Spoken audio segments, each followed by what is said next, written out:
"But how did they catch you that time?" Lavender asked, breathless with wonder. "She didn't," Hortensia said, "but I got a day in the choky just the same." "Why?" they both asked. "The trunchbull," Hortensia said, "has a nasty habit of guessing. When she doesn't know who the culprit is, she makes a guess at it. And the trouble is she's often right. I was the prime suspect that time because of the golden syrup job, and although I knew she didn't have any proof, nothing I said made any difference. I kept shouting, 'How could I have done it, Mrs. Trunchbull? I didn't even know you kept any spare Snickers at school. I don't even know what Indian powder is. I've never heard of it.' But the lie didn't help me, in spite of the great performance I put on. The trunchbull simply grabbed me one ear and rushed me to the choky at a double and threw me inside and locked the door.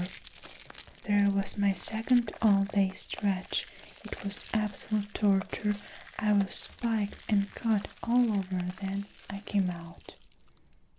"It's like a war," Matilda said, overawed. "You are darn right, it's like a war," Hortensia cried. "And the casualties are terrific. We are the Crusaders, the gallant army fighting for our lives with hardly any weapons at all. All the trunchbull is the Prince of Darkness, the Soul Serpent, the Fiery Dragon, with all the weapons," her comment. "It is a tough life. We are trying to support each other." "You can rely on us," Lavender said, making her high of the feet 2 inches stretch at all as possible. "No, I can't," Hortensia said. "You're only shrimps, but you never know. We may find a use of you one day in some undercover job." "Tell us just a little bit more about the DOS," Matilda said. "Please do." "I mustn't frighten at you before you've been here a week," Hortensia said. "You won't," Lavender said. "We may be small, but we are quite tough." "Listen to this then," Hortensia said. "Only yesterday, the trunchbull caught a boy called Julius Rotwickle eating licorice ulcers during their sculpture lesson, and she simply picked him up by one arm and flung him clear out of the open classroom window. Our classroom is 1 floor up, and we saw Julius Rotwickle go sailing out of the garden like a frisbee and landing with a thump in the middle of the ledgers. Then the trunchbull turned to us and said, 'From now on, anybody caught eating in class goes straight out of the window.'" "Did this Julius break any bones?" Lavender asked. "Only a few," Hortensia said. "I've got to remember that the trunchbull once threw the hammer for Britain in the Olympics, so she is very proud of her right arm." "What's throwing the hammer?" Lavender asked. "The hammer," Hortensia said. "It is actually a really great cannonball on the end, a long bit or wire, and the thrower whisks it round and round within her head faster and faster, and then lets it go. You have to be terrifically strong. The trunchbull would throw anything around just to keep her arm, especially children." "Good heavens," Lavender said.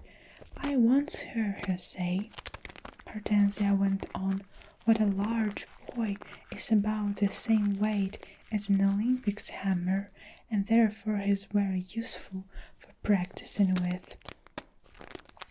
At that point, something strange happened. The playground, which up to then had been filled with shrieks and the shouting of children at play, it all once became silent as the cave.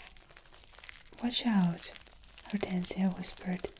Matilda and Lavender glanced round and saw the gigantic figure of Miss Trunchbull advancing through the crowd of boys and girls with menacing strides. The children drew back hastily to let her through. All her progress across the asphalt was like the Moses going through the Red Sea when the waters parted. A formidable figure she was too, in her belted smock and green breeches. Below the knees, her calf muscles stops out like a grapefruit inside her stockings. "Amanda Thripp," she was shouting. "You, Amanda Thripp, come here." "Hold your heads," Hortensia whispered. "What's going to happen?" Lavender whispered back. "That idiot, Amanda," Hortensia said, "has let her long hair grow even longer during the halt, and her mother has plaited it into pigtails. Silly things to do." "Why silly?" Matilda asked. "If there is one thing the Trunchbull can't stand, it's pigtails," Hortensia said.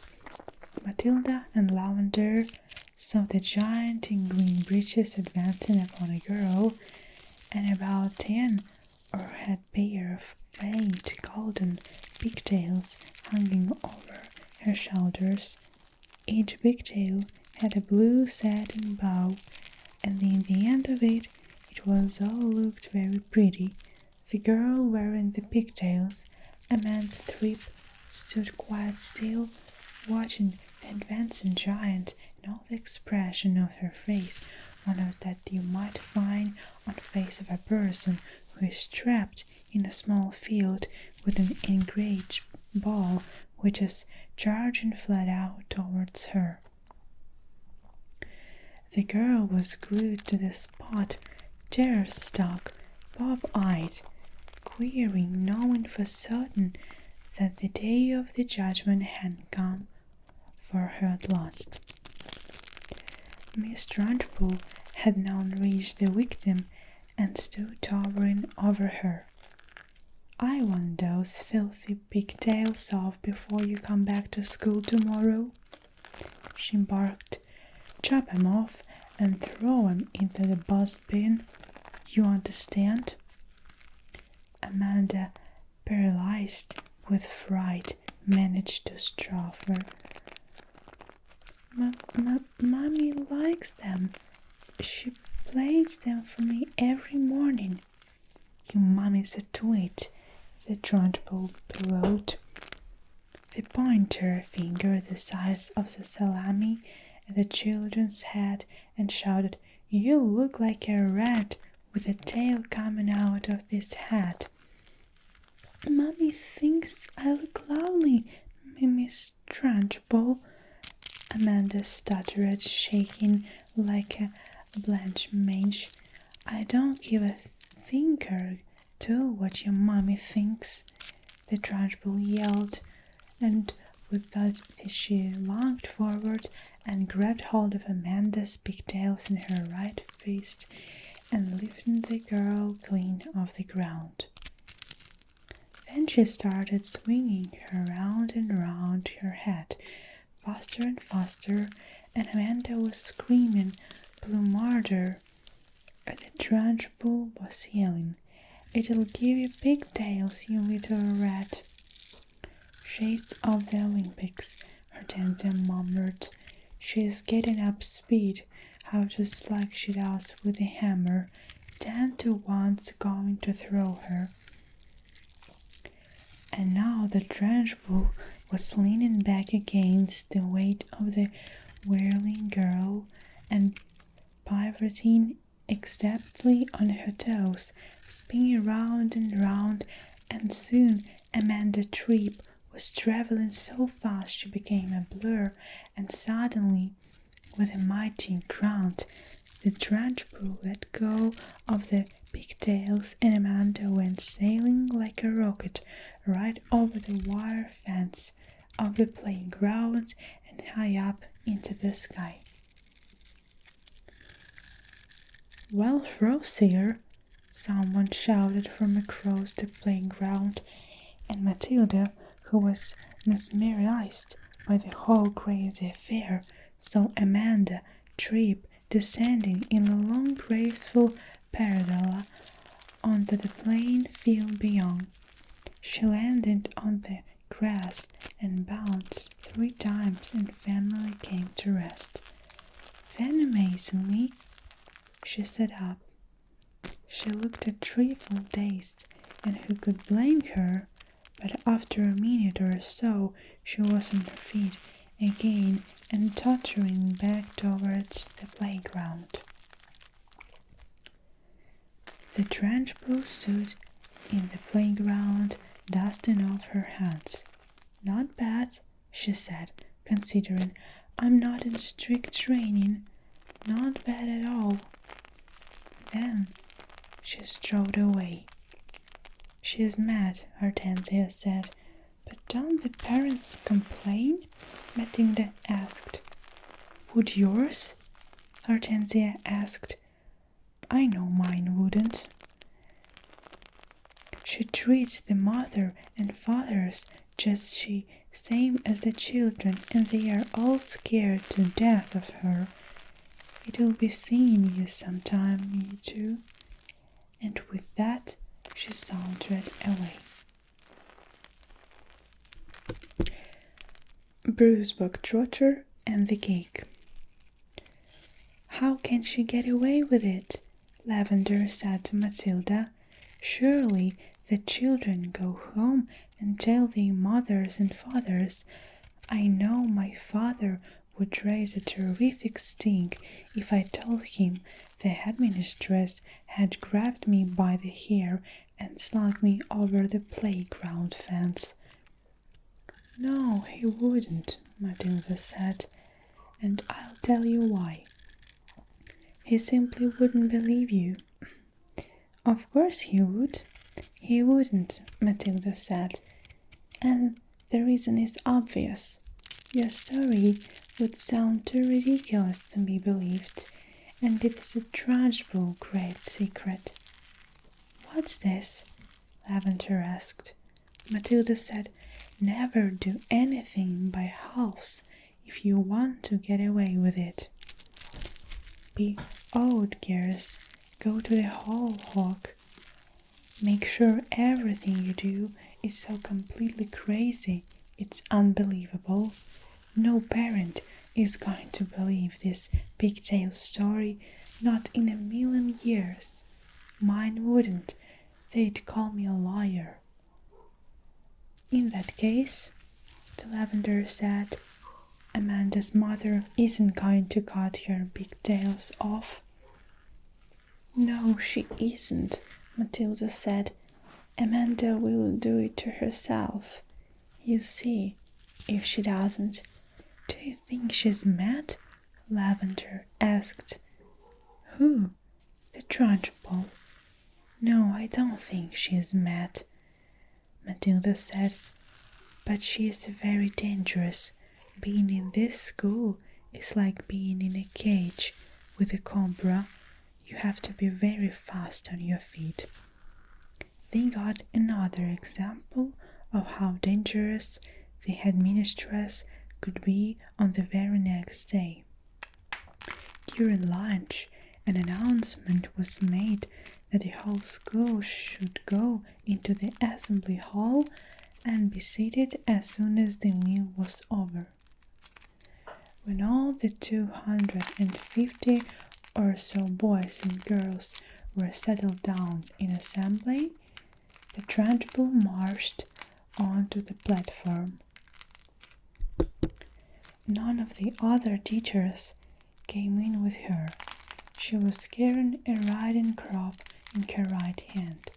She stood up there on the center stage in her green breeches with legs apart and riding crop in hand, glaring at the sea of underturned faces before her. What was going to happen? Lavender whispered. I don't know, Matilda whispered back.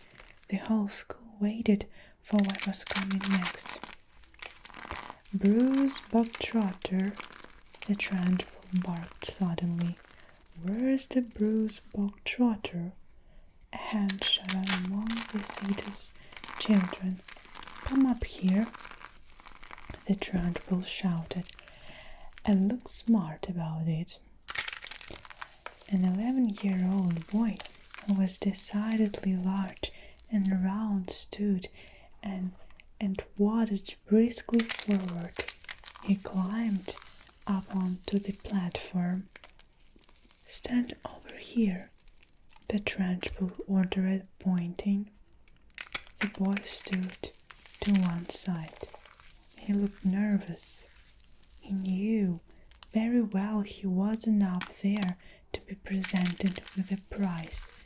He was watching the headmistress with an exceedingly wary eye, and he kept inching farther and farther away from her with a little snuffles on his feet, rather as a rat might edge away from a terrier that is watching in form of a cross in the room. His plump, flabby face had turned grey with fearful apprehension. His stockings hung about his ankles. It's clot, bombed the headmistress, pointing the riding crop at him like a rapier. This blackhead, this foul garble, the poisonous bustle that you see before you is none other disgusting criminal, denizen of the underworld, a member of the mafia. Who, me? Bruce Bogtrotter said, looking genuinely puzzled. A thief, the Trunchbull screamed.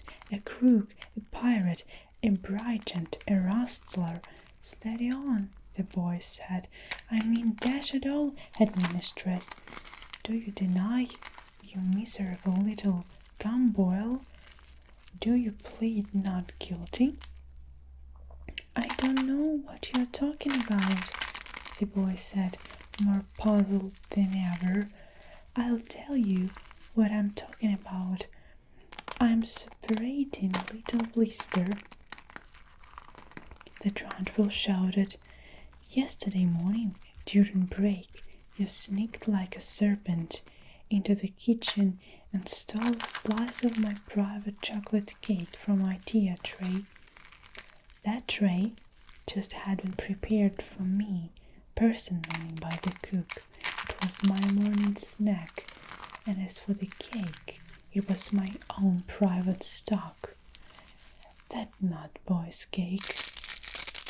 You don't think for 1 minute I'm going to eat that filth I give to you? That cake was made from real butter and real cream, and he, the robber bandit, that safecracker, the hideaway man standing over there with his socks around his ankles stole and ate it.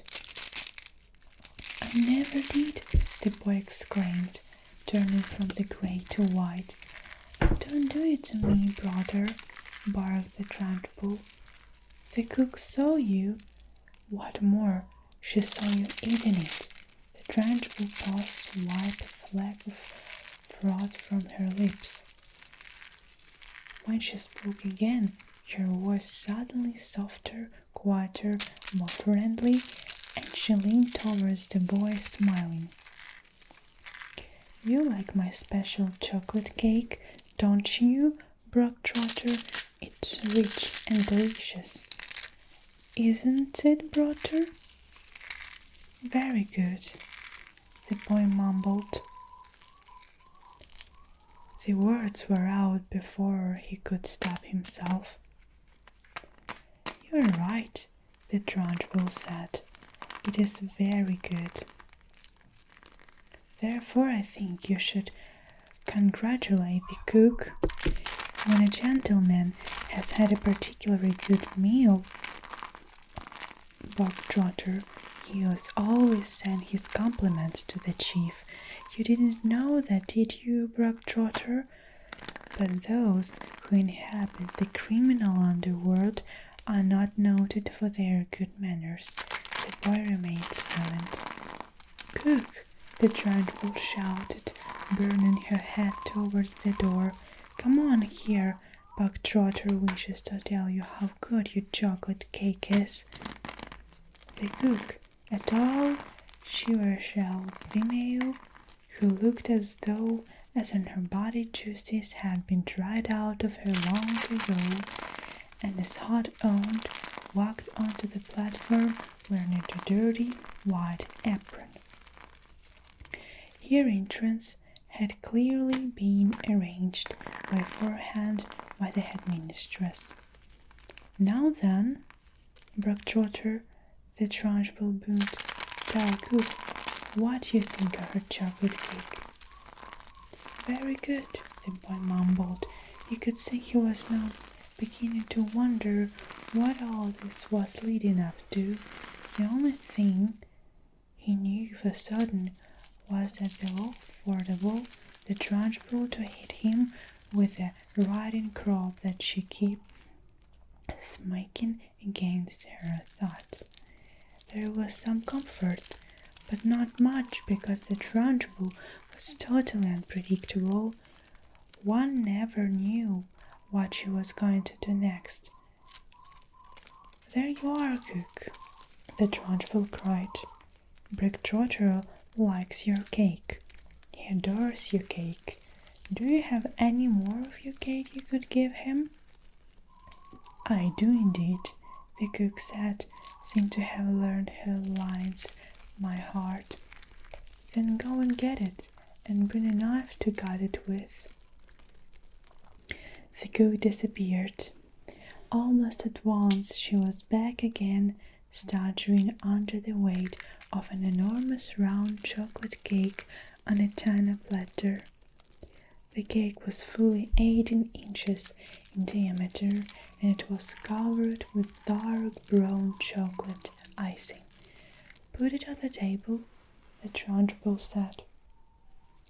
There was a small table, center stage, with a chair behind it. The cook placed the cake carefully on the table. Sit down, Brock Trotter, the trunchbull said. Sit here. The boy moved cautiously to the table and sat down. He stared at the gigantic cake. There you are, Brock Trotter, the trunchbull said, and once again your voice became soft, persuasive, and gentle. It's all for you, every bit of it. As you enjoyed that slice you had yesterday so very much, I ordered cook to bake you an extra large of all for yourself. Well, thank you, the boy totally bemused. Thank cook, not me, the trunchbull said. Thank you, cook, the boy said. The cook stood there like a shriveled bootlace, tight-lipped, implacable, disapproving. She looked as though her mouth was full of lemon juice. Come on, then, the trunchbull said. Why don't you cut yourself a nice thick slice and try it? What now? The boy said, cautious. He knew there was a catch in this somewhere, but he wasn't sure where. Can I take it home instead? He asked. That would be impolite, the trunchbull said, with a crafty grin. You must show Cookie here how grateful we are for all the trouble she's taken. The boy didn't move. Go on, get on with it, the trunchbull said. Good as silence, and taste it. We haven't got all day. The boy picked a knife, and it was about to cut into the cake when he stopped. He stared at the cake. When he looked up at the trunchbull, Then all the tall, stingy cook with her lemon juicy mouth. All the children in the hall were watching tensely, waiting for something to happen. They felt certain it must. The Trunchbull was not a person who would give someone a whole chocolate cake to eat just out of kindness. Many were guessing that it had been filled with pepper or castor oil, some or the foul-tasting substance that would make the boy violently sick. It might even be arsenic, and they would be dead in 10 seconds flat. Or perhaps it was a body-trapped cake, that the whole thing would blow up the moment it was cut, taking Bruce Burger with it. No one in the school but passed the Trunchbull to do any of these things. "I don't want to eat it," the boy said. "Taste it, you little brat." The Trunchbull said, "You're insulting the cook." Very gingerly the boy began to cut a thin slice of the vast cake. When he levered the silence out, then he put down the knife and took the sticky thing in his fingers and started very slowly to eat it. "It's good, isn't it?" the Trunchbull asked. "Very good," the boy said, chewing and swallowing. He finished the silence. "Have another," the Trunchbull said. "That's enough, thank you," the boy mumbled. "I said have another," the Trunchbull said, and now there was an altogether sharper edge to her voice. "Eat another slice. Do as you are told." "I don't want another slice," the boy said. Suddenly the Trunchbull exploded. "Eat!" she shouted, banging her tight with her ridden crop. "If I tell you to eat, you will eat. You wanted cake, you stole cake, and now you've got cake. What's more, you're going to eat it. You do not have this platform, and nobody leaves this hall until you have eaten the entire cake that is sitting there in front of you. Do I make myself clear, Buck Trotter? Do you get any my meaning?" The boy looked at the Trunchbull, then he looked down at an enormous cake.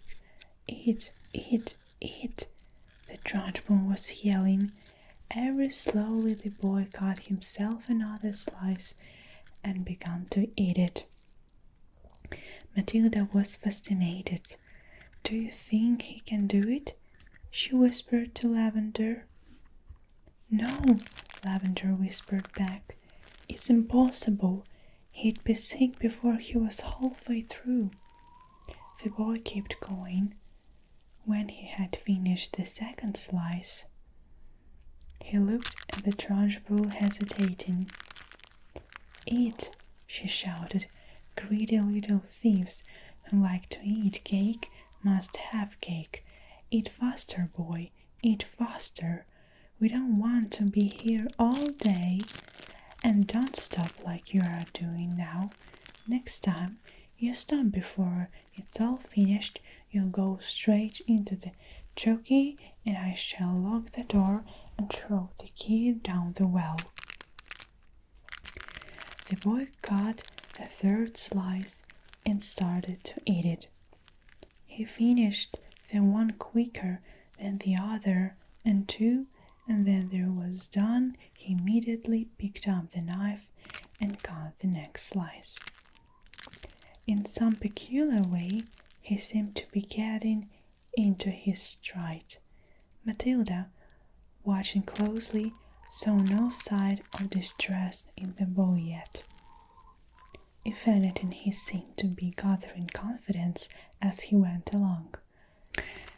When the Bruce Buck Trotter had eaten his way through half of the entire enormous cake. He paused for just a couple of seconds and took several deep breaths. The Trunchbull stood with hands on hips, glaring at him. "Get on with it," she shouted. "Eat it up." Suddenly, the boy let out a gigantic belch which rolled around the assembly hall like thunder. Many of the audience began to giggle. "Silence!" shouted the Trunchbull. The boy cut himself another thick slice and started eating it fast. There was still no signs of flagging or giving up. He certainly did not look as though he was about to stop and cry out, I can't eat any more. I'm going to be sick." He was still in the running. And now a subtle change was coming over the 250 watching children in the audience. Earlier on, they had sensed impending disaster. They had prepared themselves for an unpleasant silence in which the wretched boy, stuffed to the gills with chocolate cake, would have to surrender a bet for mercy, and when they would have watched the triumphant Trunchbull forcing more and still more cake into the mouths of the gasping boy. Not a bit of it. Bruce Brockdotter was 3/4 of the way through and still going strong. One sensed that he was almost beginning to enjoy himself. He had a mountain to climb, and he was jolly well going to reach the top or die in the attempt. That is more, he had now become very conscious of his audience, and now how they were all silently rooting for him. This was nothing less than a battle between him and the mighty Trunchbull. Suddenly, someone shouted, "Come on, Bruce, you can make it." The Trunchbull wheeled round and yelled, "Silence!" The audience watched intently. They were thoroughly caught up in the contest. They were longing to start cheering, but they didn't dare. "I think he's going to make it," Matilda whispered. "I think so too," Lavender whispered back. "I wouldn't have believed anyone in the world could eat a whole of cake that size." "The Trunchbull doesn't believe it either," Matilda whispered. "Look at her. She's turning redder and redder. She's going to kill him if he wins." The boy was slowing down now. There was no doubt about that, but he kept pushing the stuff into his mouth with the dogged perseverance of a long-distance runner who had signed the finishing line and knows he must keep going. As the very last mouthful disappeared, a tremendous cheer rose up, and from the audience and children were leaping on their chairs and yelling and clapping and shouting, "Well done, Bruce! Good for you, Bruce! You won a gold medal, Bruce!" The Trunchbull stood motionless on the platform. Her great horsey face had turned the color of molten lava, and her eyes were glittering with fury. She glared at Bruce Bogtrotter, who was sitting on his chair like some huge overstuffed grub, replete, comatose, unable to move or to speak. A fine sweat was beading his forehead, but there was a grin of triumph of his face. Suddenly, the Trunchbull lunged forward and grabbed the large empty china platter on which the cake had rested. She raised it high in the air and brought it down with a crash right on the top of the wretched Bruce Bogrotter's head, and pieces flew all over the platform.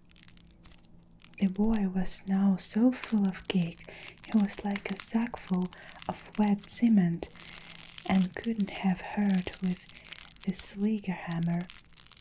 He simply shook his head a few times and went on grinning. "Go to blazes!" screamed the Trunchbull as she marched off the platform, followed closely by the cook. Lavender.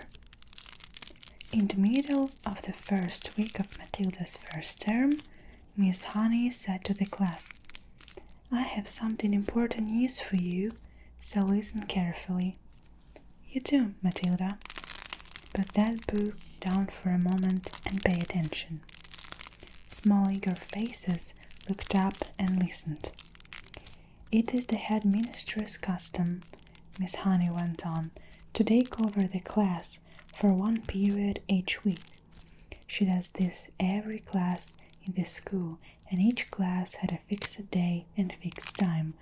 Hour is always 2 o'clock on Tuesday afternoon, immediately after lunch. So tomorrow at 2 o'clock, Miss Trunchbull will be taken over from me for one lesson. I shall be here as well, of course, but only as a silent witness. Is that understood?" "Yes, Miss Honey," they chirped. "A word of warning to you all," Miss Honey said. "The headmistress is very strict about everything. Make sure your clothes are clean, your faces are clean, and your hats are clean. Speak only when spoken to. When she asks you a question, stand up at once before you answer it. Never argue with her. Never answer back. Never try to be funny. If you do, you'll make her angry.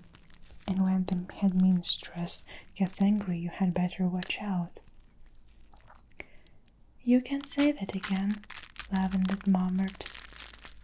"I'm quite sure," Miss Honey said, "that she will be testing you on what are you meant to have learned this week, which is your 2 times table. So I strongly advise you to swat it up when you get home tonight. Get your mother or father to hear on it." "What else will the test us on?" someone asked. "Spelling," Miss Honey said. "Try to remember everything you have learned these last few days. And one thing. A jug of water and a glass must always be on the table here when the headmistress comes in. She never takes a lesson without that. Now who'll be responsible for seeing that it's there?" "I will," Lavender said at once. "Very well, Lavender," Miss Honey said. "It will be your job to go to the kitchen and get the jug and fill it with water and put it on the table here with a clean empty glass just before the lesson starts." "What is the jug's not in the kitchen?" Lavender asked.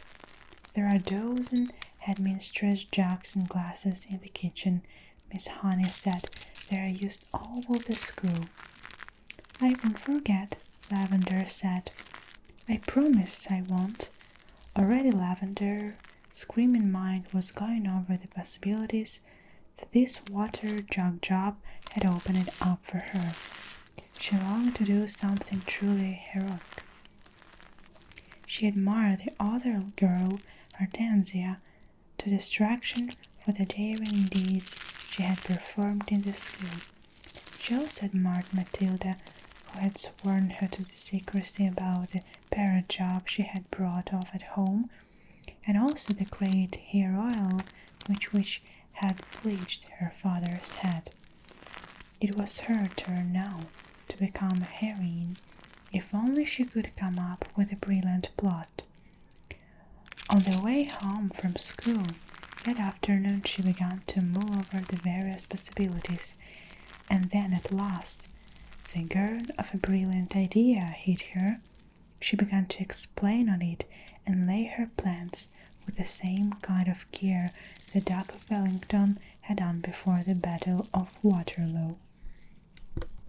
Admittedly, the enemy of this occasion was not Napoleon, but would you never have go anyone at Grecian Hall to admit that the headmistress has a less formidable foe than the famous Frenchman, great skill would have to be excited, Lavender told herself, and great secrecy observed if she was not to come out of his exploit alive.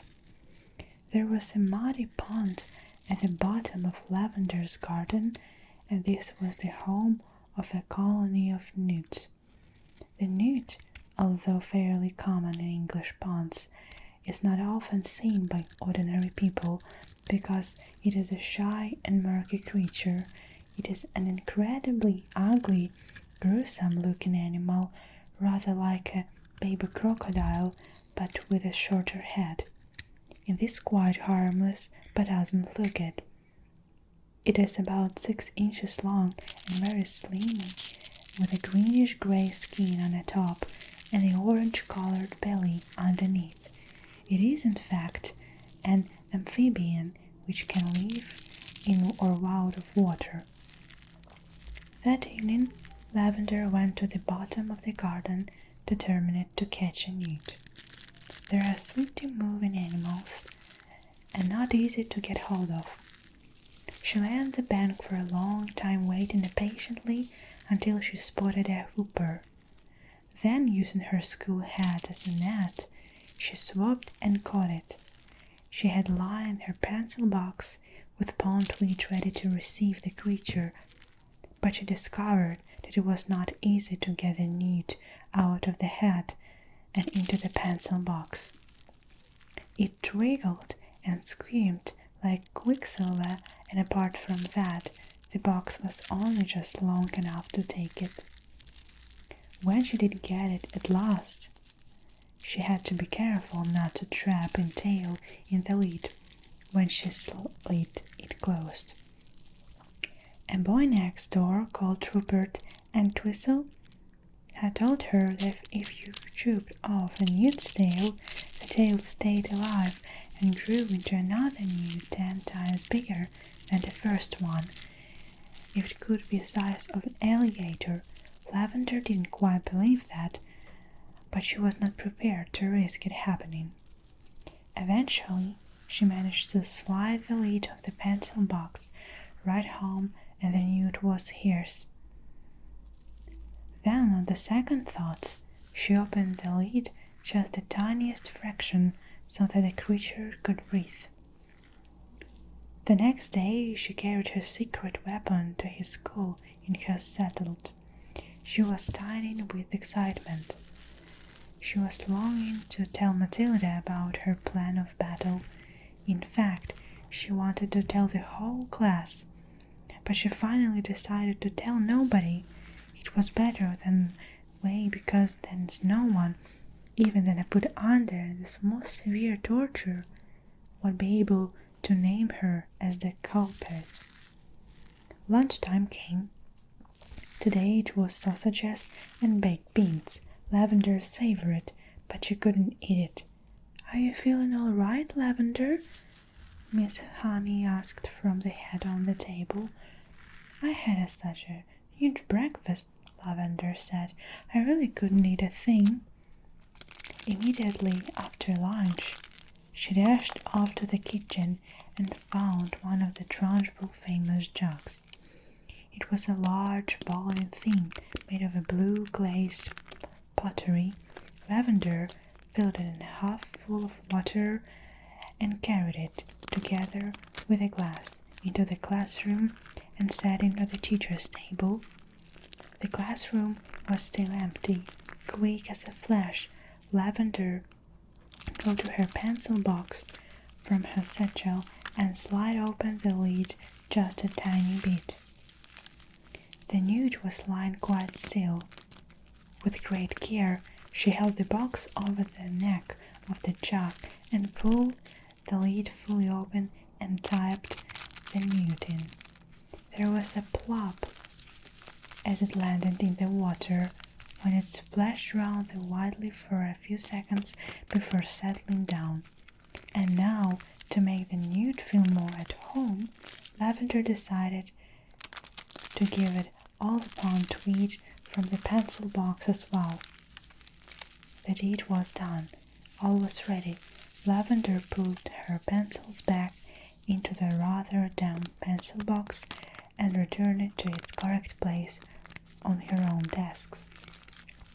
When she went out and joined the others in the playground until it was time for the lessons to begin. The weekly test.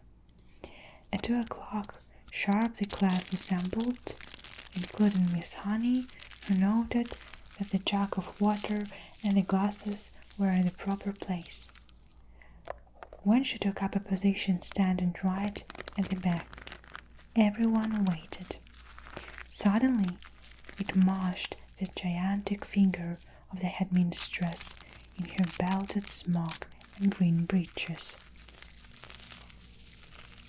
"Good afternoon, children," she barked. "Good afternoon, Miss Trunchbull," they chirped. The headmistress stood before the class, legs apart, hands on hip, glaring at the small boys and girls who stood nervously at their desks in front of her. "Not a very pretty sight," she said. Her expression was one of utter disdain, as though they were looking at something a dog had done in the middle of the floor. "What a bunch of nosogyn-like warts you are!" Everyone had the sense to stay silent. "It makes me vomit," she went on, "to think that I'm going to have to put up with a load of garbage like you in my school for the next 6 years. I can see that I'm going to have to expel as many of you as possible, as soon as possible, to save myself from going round the bend." She paused and snorted several times. It was a curious noise. You can hear the same sort of thing if you walk through a reading stable where the horses are being fed. "I suppose," she went on, "your mothers and fathers telling you are wonderful. Well, I'm here to tell you the opposite, and you'd better believe me. Stand up, everybody." They all got quickly to their feet. "Now put your hands out in front of you, and as I walked past, I want you to turn them over so I can see if they're clean on both sides." The Trunchbull began a shallow march along the rows on desks, inspecting the hands. All went well until she came to a small boy in a second row. "What's your name?" she barked. "Nigel," the boy said. "Nigel what?" "Nigel Hick," the boy said. "Nigel Hick what?" the Trunchbull bellowed. She bellowed so loud, so nearly blew the little chap out of the window. "That's it?" Nigel said. "Unless you want my middle names as well." He was a brave little fellow, and one could see that he was trying not to be scared by a guardian who towered above him. "I do not want your middle names, you blister," the guardian bellowed. "What is my name?" "Miss Trunchbull," Nigel said. "Then use it when you address me. Now then, let's try again. What's your name?" "Nigel Hicks, Miss Trunchbull," Nigel said. "That's better," the Trunchbull said. "Your hands are filthy, Nigel. When did you last wash them?"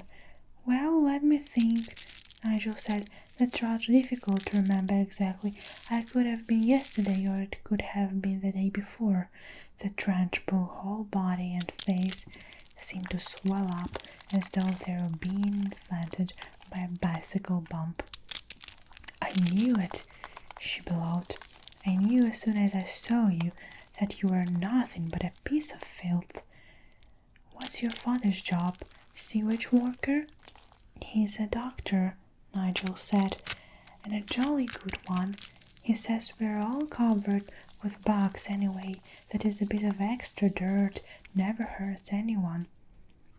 "I'm glad he's not my doctor," the Trunchbull said, "and why, may I ask, is there a baked bean on the front of your shirt?"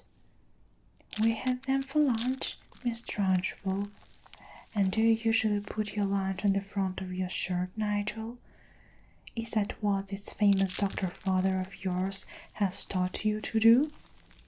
Baked beans are hard to eat, Miss Trunchbull. They keep falling off my fork. You are disgusting, the Trunchbull bellowed. You are the walking gurn factory. I don't wish to see any more of you today. Go and stand in the corner on one leg with your face to the wall. But Miss Trunchbull, don't argue with me, boy, or I'll make a stand on your head. Now do as you are told. Nigel went. Now stay where you are, boy, while I test you on your spelling to see if you have learned anything this past week. And don't turn round when I talk to me. Keep your nasty little face to the wall, so then spell right. Which one? Nigel asked. The thing you do with a pen, or that one means the opposite or wrong. He happened to be an unusually bright child, and his mother had worked hard with him at some of spelling and reading. The one with the pen, you little fool. Nigel spelled it correctly, which surprised the Trunchbull. She thought she had given him a very tricky word, on that the wouldn't you have learned, and he was peeved that he had succeeded. Then Nigel said, still balancing on one leg and facing the wall, Miss Honey taught us to spell a new very long word yesterday. And what word was that? The Trunchbull asked softly. The softer her voice became, the greater the danger, but Nigel wasn't know this. Difficulty, Nigel said. Everyone in the class can spell difficulty now. What nonsense, the Trunchbull said. You are not supposed to learn long words like that until you are at least 8 or 9. And don't try to tell me everybody in the class can spell the word. You are lying to me, Nigel. Tell someone, Nigel said, taking an awful chance. Taste anyone you like. The Trunchbull dangerous glittering eyes rolled round the classroom. You, she said, pointing at a tiny and rather daft little girl called Prudence, spell difficulty.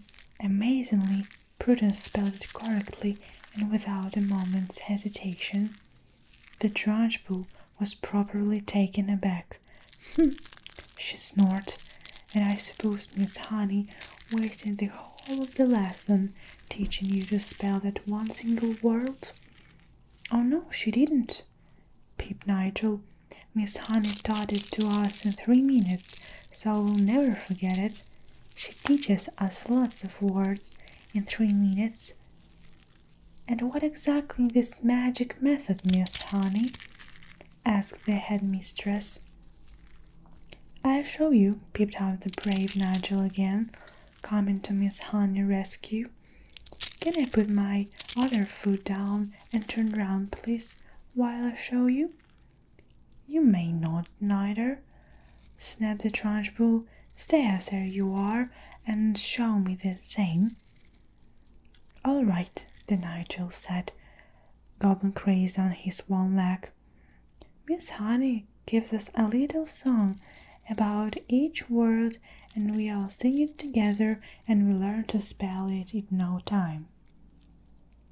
Would you like to hear the song about difficulty? I should be fascinated, the Trunchbull said in a voice dripping with sarcasm. Here it is, Nigel said. Mrs. D, Mrs. I, Mrs. FFI, Mrs. C, Mrs. U, Mrs. LTY. That spells difficulty. How perfectly ridiculous, snorted the Trunchbull. Why all these women married? And anyway, you are not meant to teach poetry when you are teaching spelling. Cut it out in future, Miss Honey. but it does teach them some of the harder words wonderfully well," Miss Honey murmured. "Don't argue with me, Miss Honey," the headmistress thundered. "Just do as you are told. I shall now test the class of the multiplication tables to see if Miss Honey has taught you anything at all in that direction." The Trunchbull had returned to her place in front of the class, and her diabolical gaze was moving slowly along the rows of tiny pupils. "You," she barked, pointing at a small boy called Rupert in the front row. "What is 2 7ths?" 16, Rupert answered with foolish abandon. The Trunchbull started advancing slow and soft-footed upon Rupert in the manner of a tigress stalking a small deer. Rupert suddenly became aware of the danger signals and quickly tried again. "It's 18," he cried. 2 7ths are indeed not 16. "You ignorant little slug," the Trunchbull bellowed. "You whittlesweet, you empty-headed hamster, you stupid glob of glue." She had now stationed herself directly behind Rupert, and suddenly she extended a half the size of tennis racket and grabbed all the hair of Rupert's head in her fist. Rupert had a lot of golden-colored hair. His mother thought it was beautiful to behold and look at delight in allowing it to grow extra long. The Trunchbull had a great dislike for long hair of boys, as she had for plaits and pigtails on girls, and she was about to show it. She took a firm grip on Rupert's long golden tresses with her giant hand, and then, by raising her muscular right arm, she filtered the helpless boy clean out of his chair and held him aloft. Rupert yelled. He twisted and screamed and kicked the air and went on yelling like a stunned pig. And Miss Trunchbull bellowed, 2 7ths are 14, 2 7ths are 14. I'm not letting you go till you say it. From the back of the class, Miss Honey cried out, Miss Trunchbull, please let him down. You're hurting him. All this hair might come out. And well it might if he doesn't stop wriggling, snorted the Trunchbull. Keep still, you squirming worm. It really was a quite extraordinary sight to see the giant headmistress dangling the small boy high in the air, and the boy spinning as if whistling something on the end of a string and shrieking his head off. Say it, bellowed the Trunchbull. Say 2 7ths are 14. Hurry up, or I'll take jerking you up and down, and then your hair really will come out, and we'll have enough of it to stuff a sofa. Get on with it, boy. Say 2 7ths are 14, and I'll let you go.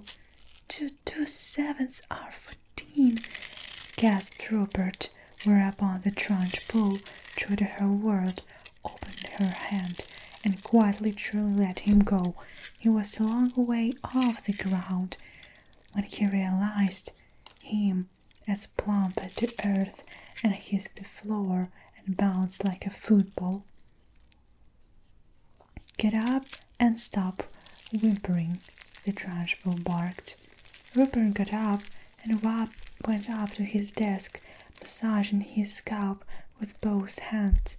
The Trunchbull returned to the front of the class. The children sat there hypnotized. None of them had seen anything quite like this before. It was splendid entertainment. It was better than a pantomime, with one being different. In this room there was an enormous human bomb. The children's eyes were riveted on the headmistress. I don't like small people, she was saying. Small people should be never seen by anybody. They should be kept out of sight in boxes with hairpins and buttons. I cannot for the life of my see why children have to take so long to grow up. I think do it on purpose.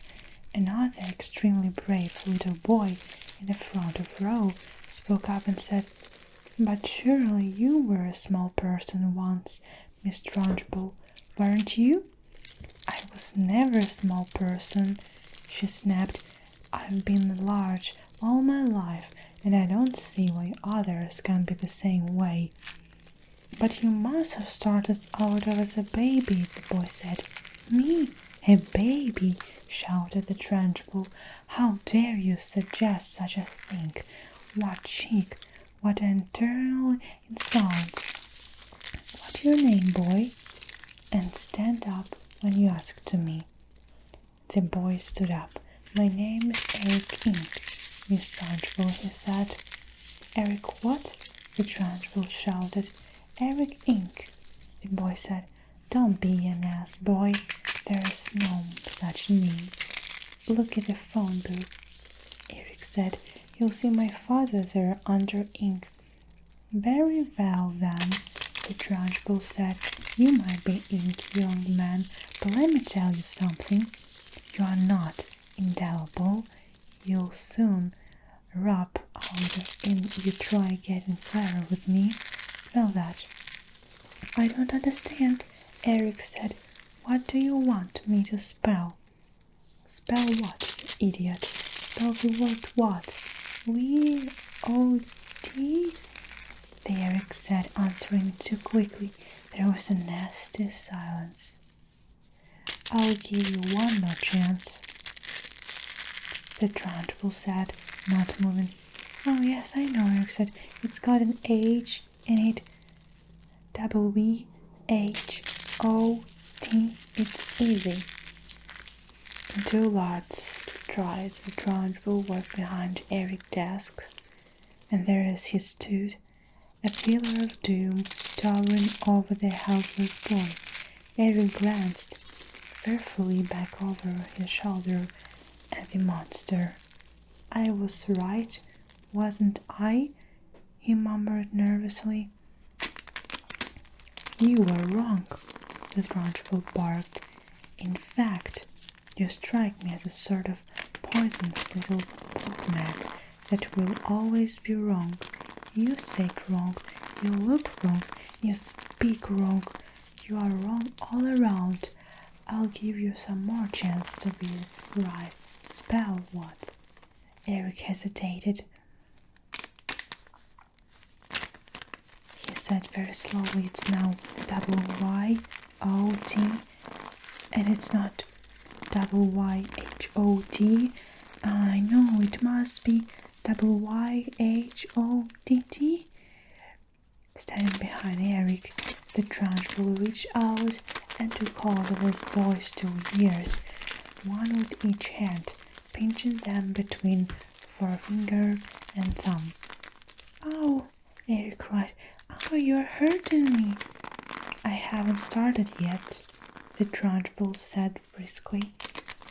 And now, taking a firm grip on his 2 ears, she lifted him bodily out of his seat and behind him aloft.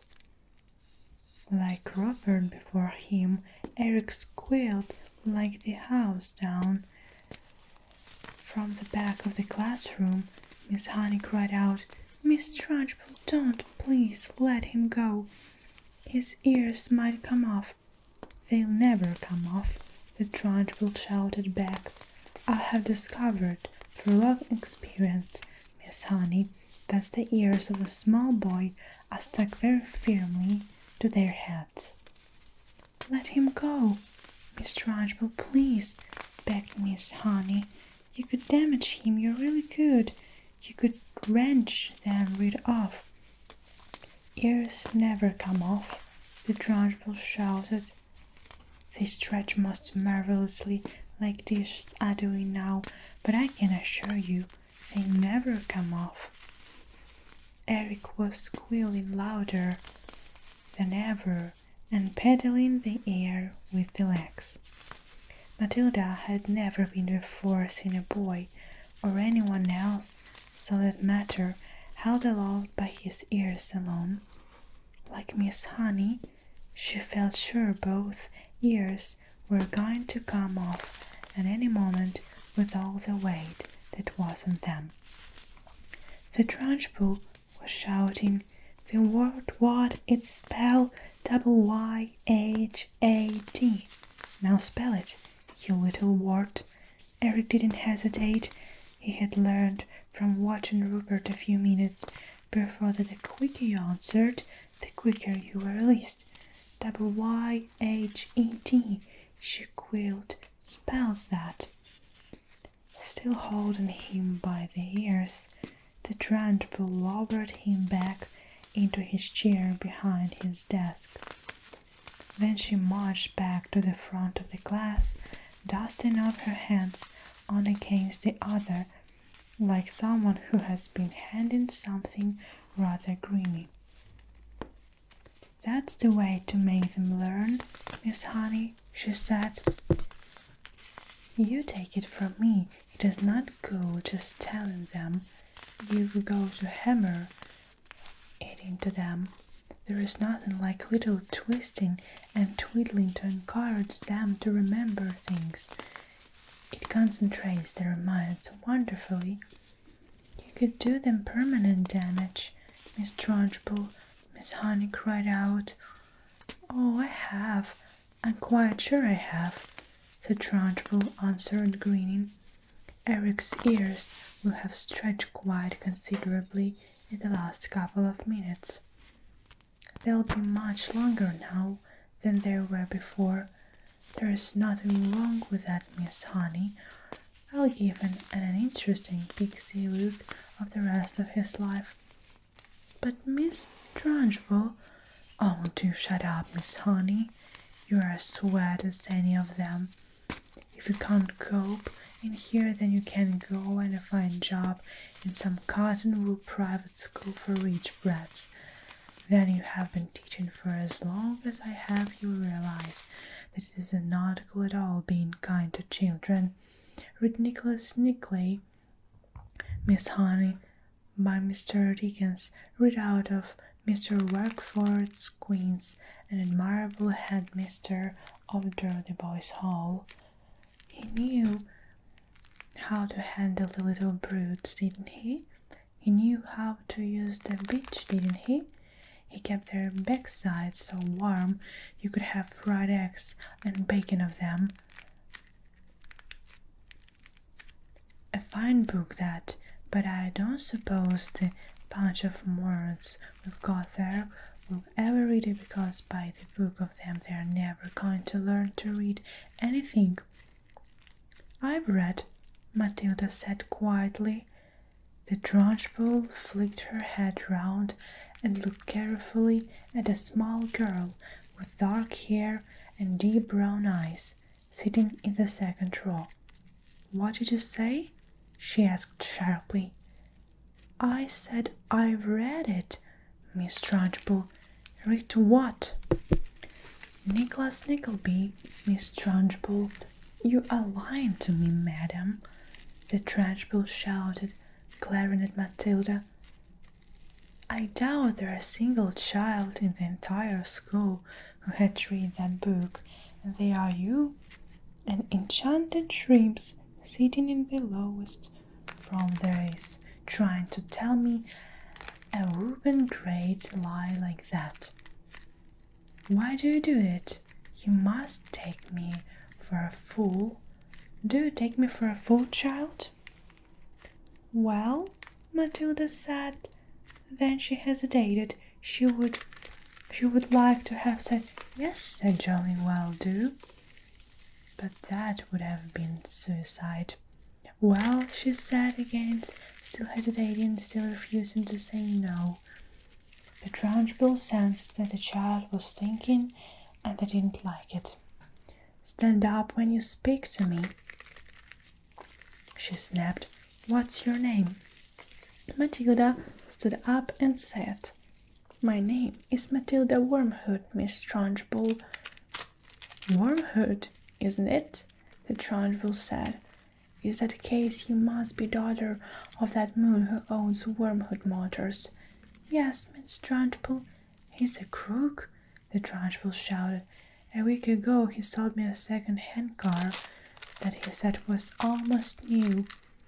I thought he was a splendid fellow then, but this morning, while I was driving the car through the village, the entire engine fell out on the road. The whole thing was filled with sawdust. The man, a thief and a robber, I'll have her skin for sausages, you see if I don't. He's a clever at his business, Matilda said. Clever my foot, the Trunchbull shouted. Miss Honey, tell me that you are meant to be clever too. Well, madam, I don't like clever people. They are all crooked. You are the most certainly crooked.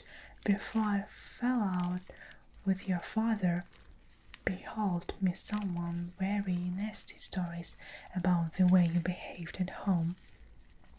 But you better not try anything in this school, young lady. I shall be keeping a very careful eye on you from now on. Sit down and keep quiet. The first miracle. Matilda sat down again at her desk. The Trunchbull seated herself behind the teacher's table. It was the first time she sat down during the lesson. Then she reached out a hand and took hold of her water jug. Still holding the jug by the handle, but is not lifting it yet, she said, I've never been able to understand why small children are so disgusting. They are the bane of my life. They are like insects. They should be got rid of as early as possible. We get rid of flies with fly spray and by handing a fly paper. I have often thought of inventing a spray for getting rid of small children. Now, splendid it would be walk in this classroom with a gigantic spray gun in my hands and start pumping it. Or better still, some huge strips of thick paper.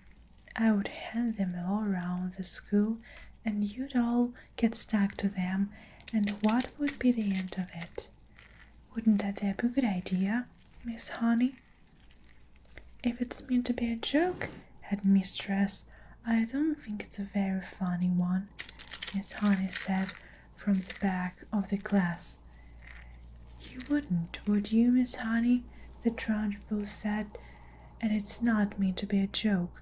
My idea of a perfect school, Miss Honey, is one that has no children in it at all. One of these days I shall start up a school like that. I think it will be very successful. The woman's mad, Miss Honey was telling herself. She's round the twist. She's the one who ought to be got rid of. The Trunchbull now lifted the large blue porcelain water jug and poured some water into her glass. And suddenly, with the water, out came the long, slim newt straight into the glass. Plop! The Trunchbull let out a yell and leaped off her chair as though the firecracker had gone off underneath her. And now the children also saw the long, thin, slimy, yellow-billed lizard like creature twisting and turning in the glass, and they screamed and jumped about as well, shouting, What is it? Oh, it's disgusting! It's a snake! It's a baby crocodile! It's an alligator! Look out, Miss Trunchbull! Cried Lavender. I'll bet it bites! The Trunchbull, this mighty female giant, stood here in her green breeches, quivering like a mange. She was especially furious that someone had succeeded in making her jump, and yelled like that because she prided herself on her tongueness. She started, and the creature twisting and wriggling in the glass. Curiously enough, she had never seen a nude before. Natural history was not her strong point. She hadn't the faintest idea what thing this was. It certainly looked extremely unpleasant. Slowly, she sat down again in the chair. She looked at this moment more terrifying than ever before. The fires of fury and hatred were smoldering in her small black eyes. "Matilda, Matilda!" she barked. "Stand up!" "Who, me?" Matilda said. "What have I done?" "Stand up, you disgusting little cockroach." "I haven't done anything, Miss Trunchbull. Honestly, I haven't. I've never seen that silly thing before." "Stand up at once, you filthy little maggot." Reluctantly, Matilda got to her feet. She was in the second row. Lavender was in the row behind her, feeling a bit guilty. She hadn't intended to get her friend into trouble. On the other hand, she was certainly not about to own up. "You are a vile, repulsive, repellent, malicious little brute," the Trunchbull was shouting. "You are not fit to be in this school. You ought to be behind bars. That's where you ought to be. I shall have you drummed out of this establishment in utter disgrace. I shall have the prefect chase you down the corridor and out of the front door with hockey sticks. I shall have the staff escort you home under armed guard, and then I shall make absolutely sure you are sent to a reformatory for delinquent girls of the minimum of 40 years. The Trunchbull was in such rage that her face had taken on a boiled color, and little flecks of truth were gathering on the corners of her mouth. But she was not the only one who was losing her cool. Matilda was also beginning to see red. She didn't in the least mind being accused of having done something she had actually done. They could see the justice of that. It was, however, a totally new experience for her to be accused for a crime that she definitely had not committed. She had absolutely nothing to do with that beastly creature in the glass. But golly, she thought, the rotten Trunchbull isn't going to pin this one on me. "I did not do it," she screamed. "Oh, yes, you did," the Trunchbull roared back. "Nobody else could have thought up a trick like that. Your father was right to warn me about you." The woman seemed to have lost control of herself completely. She was raging like a maniac. "You are finished in the school, young lady," she shouted. "You are finished. I shall personally see that to it you are pulled out of the way place where not seeing the crows can land their droppings on you. You will probably never see the light one day again." "I'm telling you I did not do it," Matilda screamed. "I've never ever seen a creature like that in my life. You have put a crocodile in my drinking water," the Trunchbull yelled back. "There is no worse crime in the world against a headmistress. Now sit down and don't say a word. Go on, sit down at once." "But I'm telling you," Matilda shouted, refusing to sit down.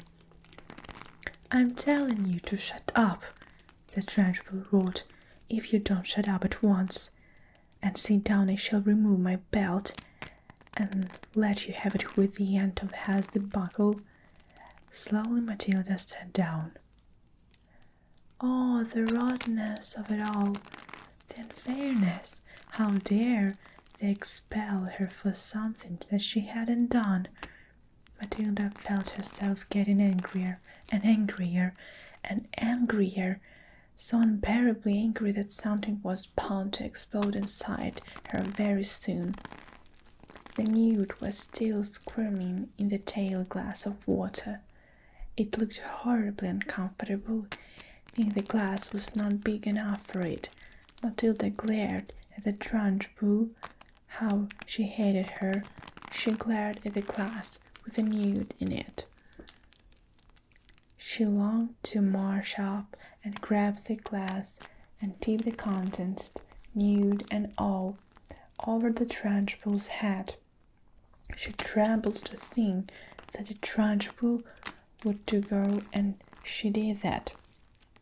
The Trunchbull was sitting behind the teacher's table, staring with a mixture of horror and fascination. That bill newt wriggling in the glass. Matilda's eyes were also riveted on the glass, and now quite slowly there began to creep over Matilda a most extraordinary and peculiar feeling. The feeling was mostly in the eyes. A kind of electricity seemed to be gathering inside them. A sense of power was brewing in those eyes of hers. A feeling of great strength was settling itself deep inside her eyes.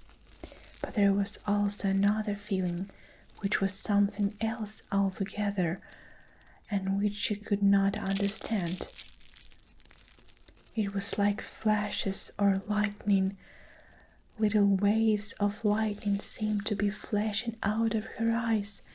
Her eyeballs was beginning to get hot, as though vast energy was building up somewhere inside them. It was an amazing sensation. She kept her eyes steadily on the glass, and now the power was concentrating itself in one small part of each eye, and growing stronger and stronger, and it felt as though millions of tiny little invisible arms, with hands of them, were shooting out of her eyes towards the glass she was staring at. "Tip it," Matilda whispered. "Tip it over." She saw the glass wobble. It actually titled backwards as a fraction of an inch, then rightening itself again. She kept pushing it with all those millions of invisible little arms and hands that were reaching out of her eyes, feeling the power that were flashing straight from the two little black dots in the very centers of the eyeballs. "Tip it," she whispered again. "Tip it over." Once more the glass wobbled. She put harder still, willing her eyes to shoot out of more power, and then, very, very slowly, so slowly she could hardly see it happening, the glass began to lean backwards, farther and farther and farther backwards, until it was balancing on just one edge of its base. And there it teetered for a few seconds before finally toppling over and failing with a sharp tinkle onto the desktop. The water in it and the screaming newt splashed out of over Miss Trunchbull's enormous bosom. The head mistress let out a yell and must have rattled every window pane in the building, and for a second time in the last 5 minutes she shot out of her chair like a rocket. The newt clutched desperately at the cotton smoke which covered the grey chest, and there it clung with a little claw-like feet. The Trunchbull looked down and saw it, and she bellowed even louder, and with a swipe of her hand she sent the creature flying across the classroom. It landed on the floor beside Lavender's desk, and very quickly she dug down and picked it up and put it into her pencil box for another time. A newt, she decided, was a useful thing to have around. The Trunchbull, her face more like a boiled ham than ever, was standing before the class, quivering with fury. Her massive bosom was heaving it, and now the splash of water down the front of it made a dark wet patch that had probably soaked right through to her skin. "Who did it?" she roared. "Come on, own up. Step forward. You won't escape this time. Who is responsible for the dirty job? Who pushed over this glass?" Nobody answered. The whole room remained silent as a tomb. "Matilda," she roared. "It was you. I know it was you." Matilda, in the second row, sat very still and said nothing. A strange feeling of serenity and confidence was sweeping over her, and all of a sudden she found that she was frightened by nobody in the world.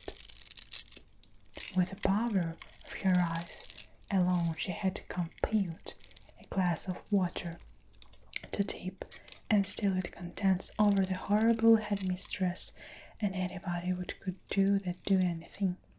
"Speak up, you clotted carbuncle," roared the Trunchbull. "Admit that you did it." Matilda looked right back into the flashing eyes of this infuriated female giant and said with total calmness, "I have not moved away from the desk, Miss Trunchbull, since the lesson began. I can say no more." Suddenly, the entire class seemed to raise up against the headmistress. "She didn't move," they cried out. "Matilda didn't move. Nobody moved. You must have knocked it over yourself." "I most certainly did knock it over myself," roared the Trunchbull. "How dare you suggest a thing like that? Speak up, Miss Honey. You must have seen everything. Who knocked over my glass?" "None of the children did, Miss Trunchbull," Miss Honey answered. "I can vouch for it. Nobody has moved from her desk, and all the time you've been here, except for Nigel, and he has not moved from his corner." Miss Trunchbull glared at Miss Honey. Miss Honey met her gaze without flinching. "I'm telling you the truth, headmistress," she said. "You might have knocked it over without knowing it. That sort of thing is easy to do. I'm fed up with you, useless bunch of mudgets," roared the Trunchbull. "I refuse to waste any more of my precious time in here." And with that she marched out of the classroom, slamming the door behind her. In the stunned silence that followed, Miss Honey walked up to the front of the class and stood behind the table. "Phew," she said, "I think we've had enough school for one day, don't you? The class is dismissed. You may all go out into the playground and wait for your parents to come and take you home." The second miracle. Matilda did not join the rush to get out of the classroom. After the other children had all disappeared, she remained at her desk, quiet and thoughtful. She knew she had to tell somebody about what happened with the glass. She couldn't possibly keep a gigantic secret like that bubbled up inside her.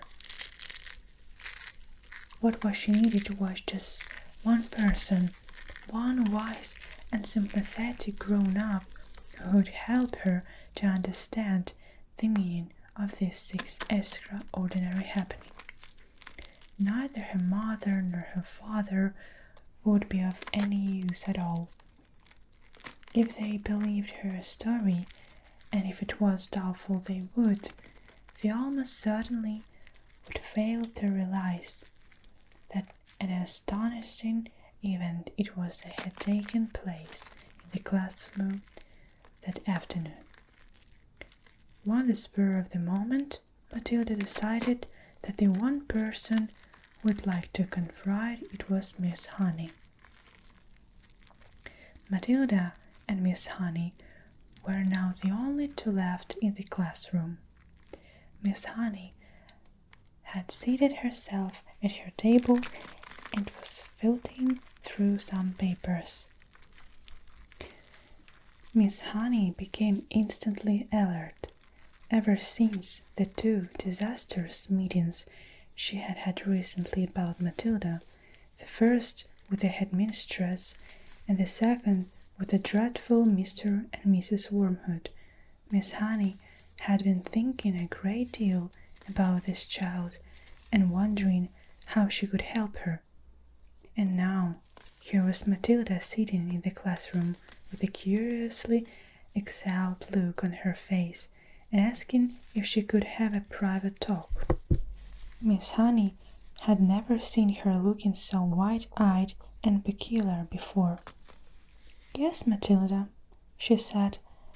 "Tell me what has happened to you that is so peculiar.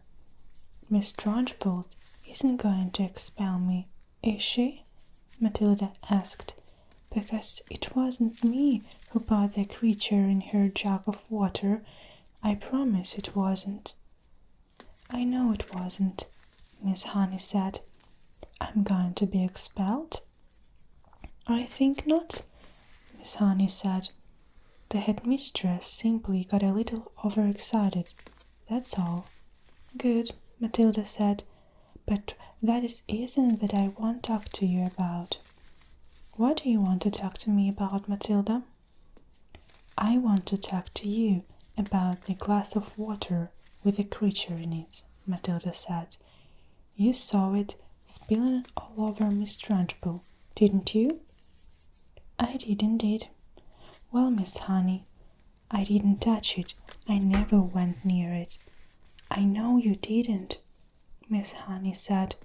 "You heard me telling the headmistress that it wouldn't possibly have been you." "Ah, but it was me, Miss Honey," Matilda said. "That's exactly what I want to talk to you about."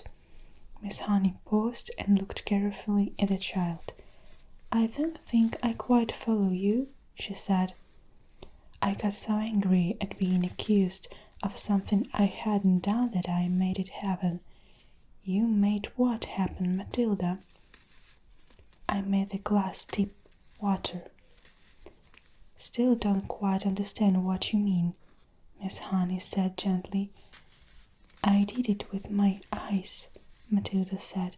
"I was staring at it, and I wishing it got to tip, and then my eyes went all hot and funny, and some sort of power came out of them, and the glass just toppled over." Miss Honey continued to look steadily at Matilda through her steel-rimmed spectacles, and Matilda looked back at her just as steadily. "I'm still not following you," Miss Honey said. "Do you mean you actually willed the glass to tip over?" Miss Honey was silent for a moment. She did not think Matilda was meaning to tell a lie. It was more likely that she was simply allowing her vivid imagination to run away with her. "You mean you were sitting where you are now, and you told the glass to topple over and you did?" "Something like that, Miss Honey, yes." "If you did that, when it is just about the greatest miracle a person has ever performed since the time of Jesus." "I did it, Miss Honey." "It is extraordinary, though, Miss Honey, how often small children have flights of fancy like this." She decided to put an end to it as gently as possible. "Could you do it again?" she asked, not unkindly. "I don't know," Matilda said, "but I think I might be able to." Miss Honey moved the now empty glass to the middle of the table. "Should I put water in it?" she asked, smiling a little. "I don't think it matters," Matilda said. "Very well, then, go ahead and tip it over. It may take some time." "Take all the time you want," Miss Honey said. "I'm in no hurry." Matilda, sitting in the second row about 10 feet away from Miss Honey, put her elbow on the desk and cupped her face in her hands, and this time she gave the order right at the beginning. Deep, glass, deep, she ordered, but her lips didn't move and she made no sound.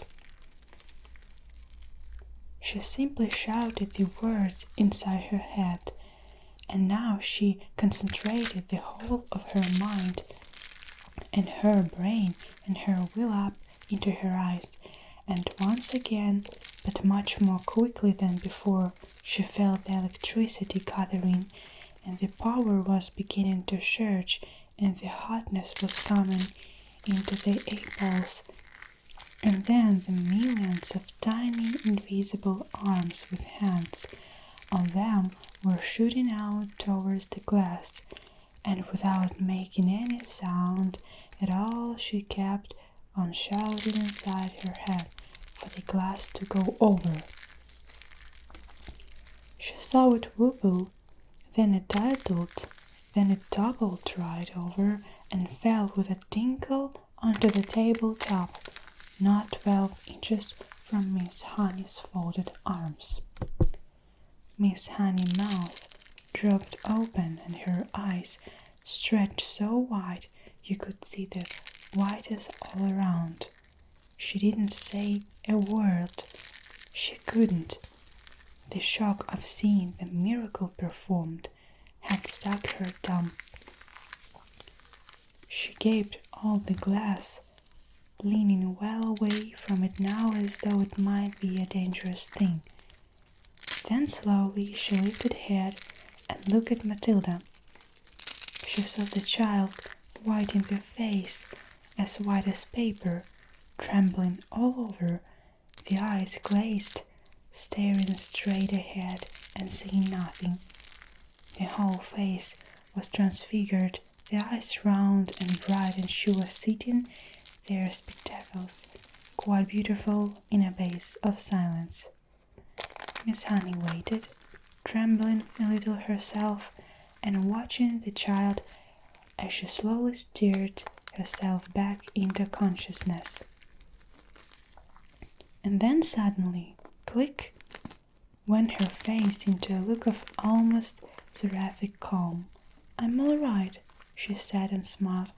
"I'm quite all right, Miss Honey, so don't be alarmed." "You seem so far away," Miss Honey whispered, awestruck. "Oh, I was flying past the stars on silver wings," Matilda said. "It was wonderful."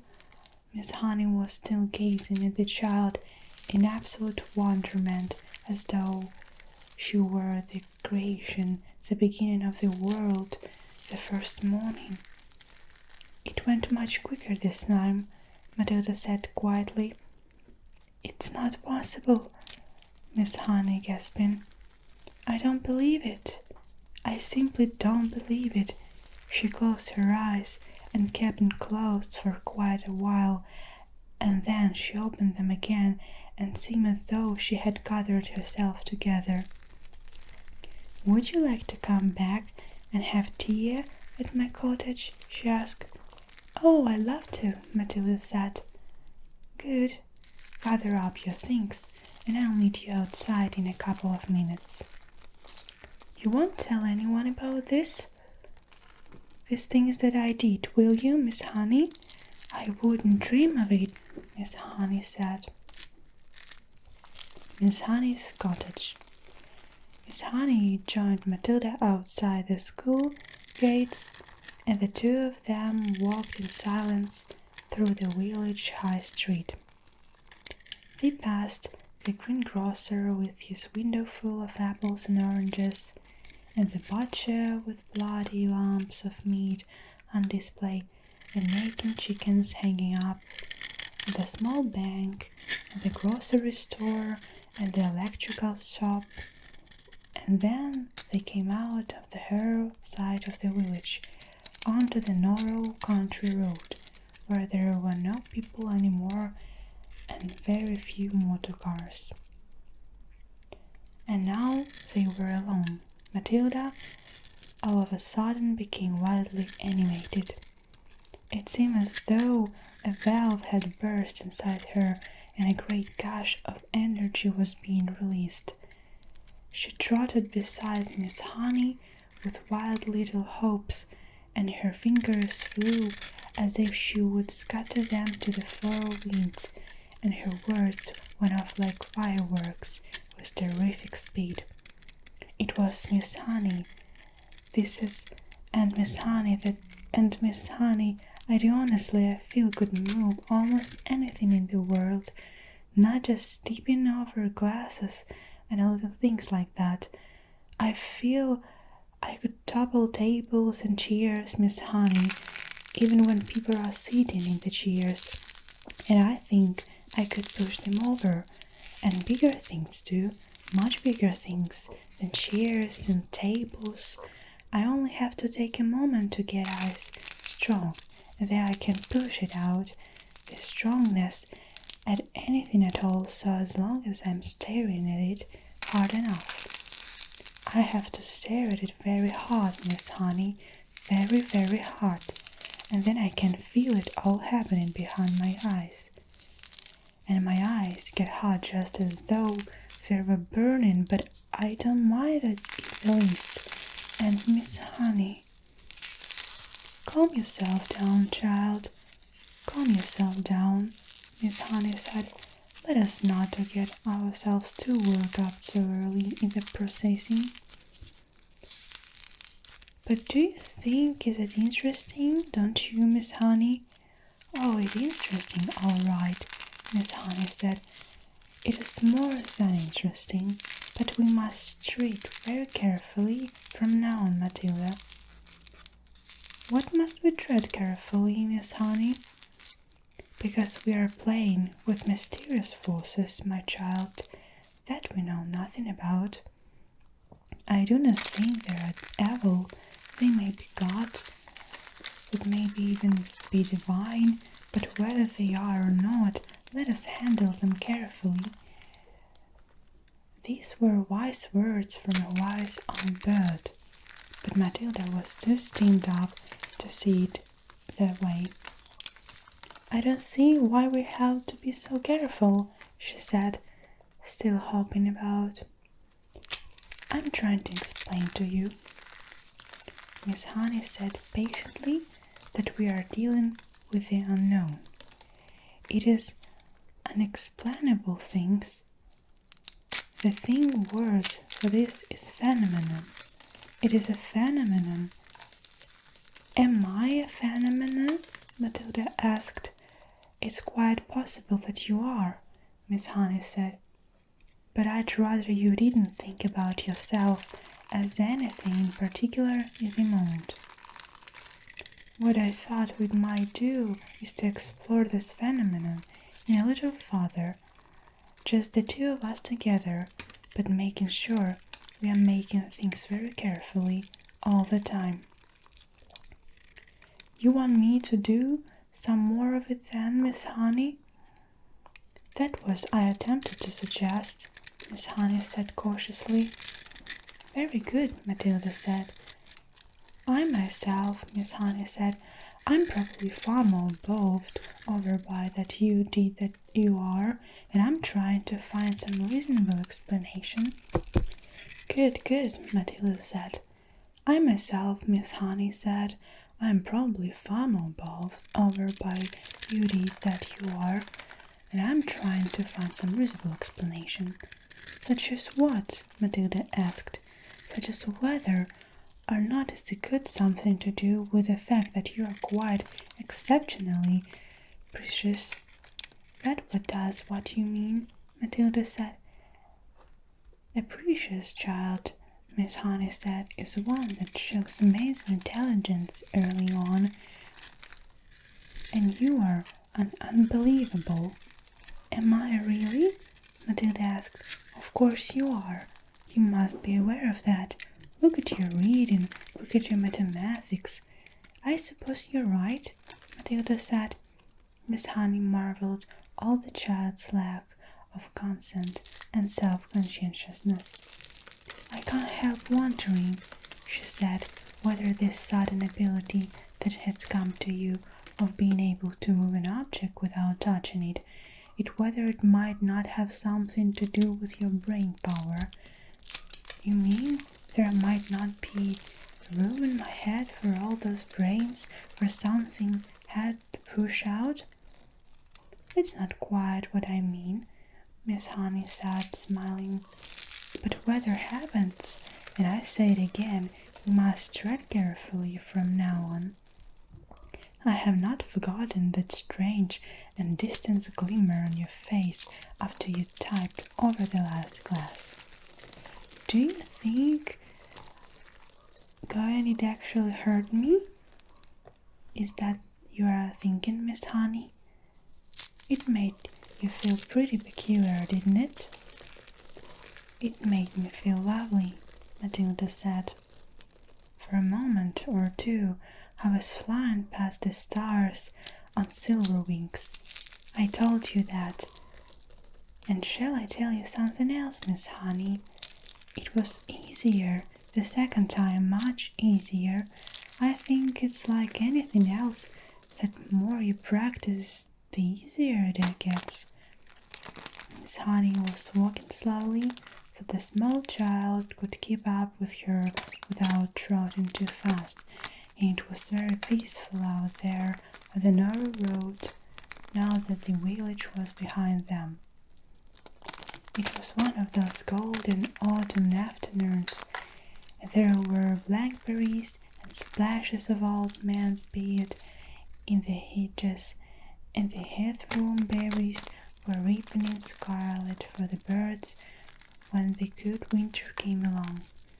There were the trees here and there on either side, oak and sycamore and ash, and occasionally a sweet chestnut. Miss Honey, wishing to change the subject for the moment, gave the names of all these to Matilda and taught her how to recognize them by the shape of their leaves and the pattern of the bark of their trunks. Matilda took all this in and stored the knowledge away carefully in her mind.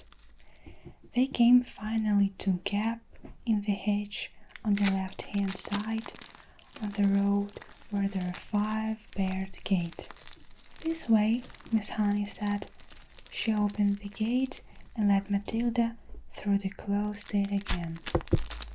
They were now walking along a narrow lane that was no more than a rutted cart track. There was a high hedge of hazel on either side, and you could see clusters of ripe brown nuts in their green jackets. The squirrels would be collecting them all very soon, and Miss Honey said, and strutting them away carefully for the big mouths they had. You mean you live down here? Matilda asked. I do, Miss Honey replied, but she said no more. Matilda had never once stopped to think about where Miss Honey might be living. She had always regarded her purely as a teacher, a person who turned up and out of nowhere and taught a school and then went away again. Do any of us children, she wondered, ever stop to ask ourselves where our teachers go when school is over for the day? Do we wonder if they'll leave alone, or if there's a mother at home, or a sister, or a husband? Do you live all by yourself, Miss Honey? She asked. Yes, Miss Honey said, very much so. They were walking over the deep sun-baked mud tracks of the lane, and you had to watch where you put your feet if you didn't want to twist your ankle. There were a few small birds around in the hazel branches, but that was all. It's just a farm labourer's cottage, Miss Honey said. You mustn't expect too much of it. We're nearly there. They came to a small green gate, half buried in the hedge on the right and almost hidden by overhanging gables branches. Miss Honey paused with one hand on the gate and said, There it is. That's where I live. Matilda saw a number of dirt path leading to a tiny red brick cottage. The cottage was so small it looked more like a doll's house than a human dwelling. The bricks it was built of were old and crumbly and very pale red. It had a grey slate roof and one small chimney, and there were two little windows at the front. Each window was no larger than a sheet of tabloid newspaper, and there was clearly no upstairs to the place. On either side of the path there was a wilderness of nettles and blackberry thorns and long brown grass. An enormous oak tree stood overshadowing the cottage. Its massive spreading branches seemed to be embracing the tiny building, and perhaps hiding it as well from the rest of the world. Miss Honey, with one hand on the gate, which she had not yet opened, turned to Matilda and said, "A poet called Dylan Thomas once wrote some lines that I think of every time I walk up this path." Matilda waited, and Miss Honey, in rather wonderful slow voice, began reciting the poem. "Never, never, my girl, riding far and near, in the land of the hairstone tales, and spelled asleep, fear or believe that the wolf in the sweet white hood, looping and bleating roughly and lightly, shall leap, my dear, out of a lyre in the flocked leaves, in the dew-dyed pier, to eat your heart in the house in the rosy wood." There was a moment of silence, and Matilda, who had never before heard great romantic poetry spoken aloud, was profoundly moved. "It's like music," she whispered. "It is music," Miss Honey said, and then, as though embarrassed at having revealed such a secret part of herself, she quickly pushed open the gate and walked up the path. Matilda hung back. She was a bit frightened of this place now. It seemed so unreal and remote and fantastic, and so totally away from this earth. "It's like an illustration in green of Hans Andersen." It was the house where the poor woodcutter lived. The Hansel and Gretel and where Red Riding Hood's grandmother lived it, and was also the house of the 7 Dwarfs and the 3 Bears and all the rest of them. It was straight out of a fairy tale. "Come along, my dear," Miss Honey called back, and Matilda followed her to the path. The front door was covered with flaky green paint, and there were no keyhole. Miss Honey simply lifted the latch and pushed open the door and went in. Although she was not a tall woman, she had to stop low to get through the doorway. Matilda went after her and found herself in what seemed to be a dark, narrow tunnel. "You can come through the kitchen and help me make the tea," Miss Honey said, and she led her way along the tunnel into the kitchen. That's if you could call it a kitchen. It was not much bigger than a good-sized clothes cupboard, and there was one small window in the back wall with a sink under the window, but there were no taps over the sink. Against another wall there was a shelf, presumably for preparing food, and there was a single cupboard above the shelf. On the shelf itself there stood a Primus stove, a saucepan, and a half-dull bottle of milk.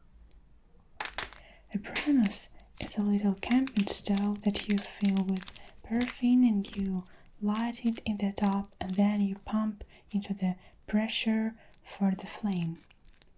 "You can get some water while I light the Primus," Miss Honey said. "The well is out at the back." Take the bucket. Here it is. You'll find a rope in the well.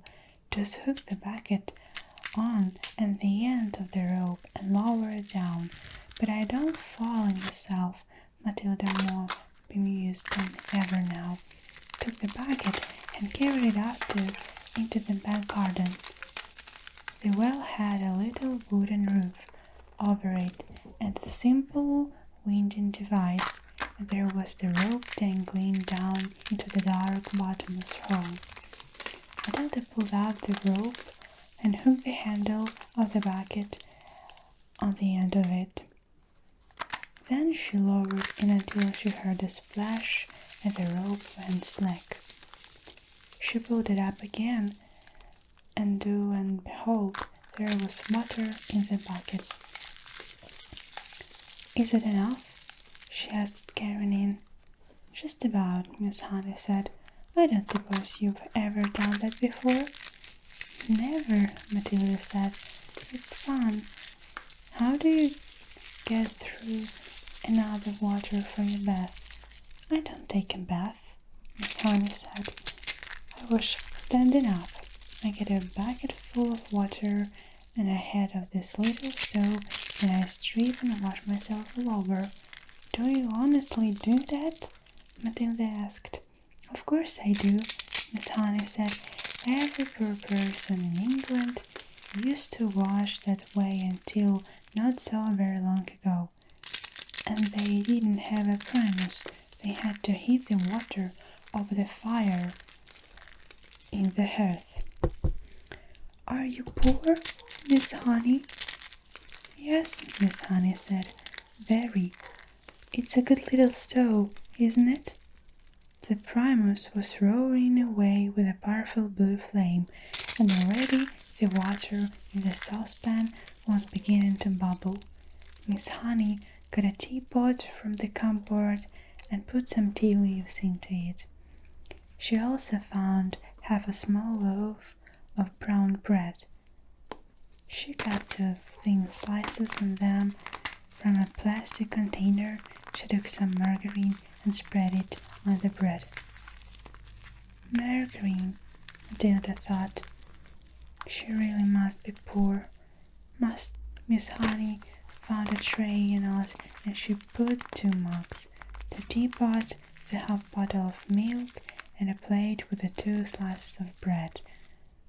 I'm afraid I don't have any sugar, she said. I never use it. That's all right, Matilda said. In her wisdom, she seemed to be aware of the delicacy of the situation, and she was taking great care not to say anything to embarrass her companion. Let's have it in the sitting room, Miss Honey said, picking up the tray and leading the way out of the chicken. And now the dark little tunnel into the room at the front.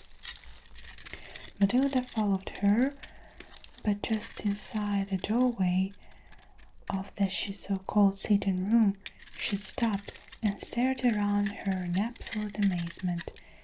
The room was as small and square and bare as a prison cell. The pale daylight that entered came from a single tiny window in the front wall, but there were no curtains. The only object in the entire room was 2 upturned wooden boxes to serve as chairs and the 3rd box between them for a table. That was all. There were no pictures on the walls, no carpet on the floor, only rough, unspoiled wooden planks, and there were gaps between the planks where dust and bits of cream had gathered. The ceiling was so low, and with a jump Matilda could nearly touch it with her fingertips. The walls were white, but a witness didn't look like paint.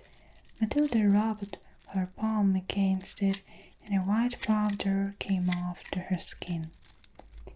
It was whitewash, the cheap stuff that is used to covershed and stable of hen hours. Matilda was appalled.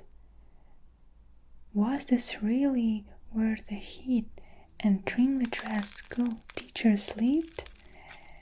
Was it all she had to come back to after a day's work? It was unbelievable. And what was the reason of it? There was something very strange going on around here. Surely. Miss Honey put a tray one on the underneath boxes. "Sit down, my dear, sit down," she said, "and we'll have a nice hot cup of tea. Help yourself to bread. Both slices are for you. I never eat anything when I get home. I have a good old tuck-in at the school lunch, and that keeps me going until the next morning." Matilda perched herself carefully on an upturned box, and more out of politeness than anything else, she took a slice of bread of margarine and started to eat it. At home she would have been having buttered toast and strawberry jam and probably a piece of sponge cake to round it off, and yet this was somehow a form of fun. There was a mystery here in this house, a great mystery. There was no doubt about that, and Matilda was longing to find out what it was. Miss Honey poured the tea and added a little milk to both cups.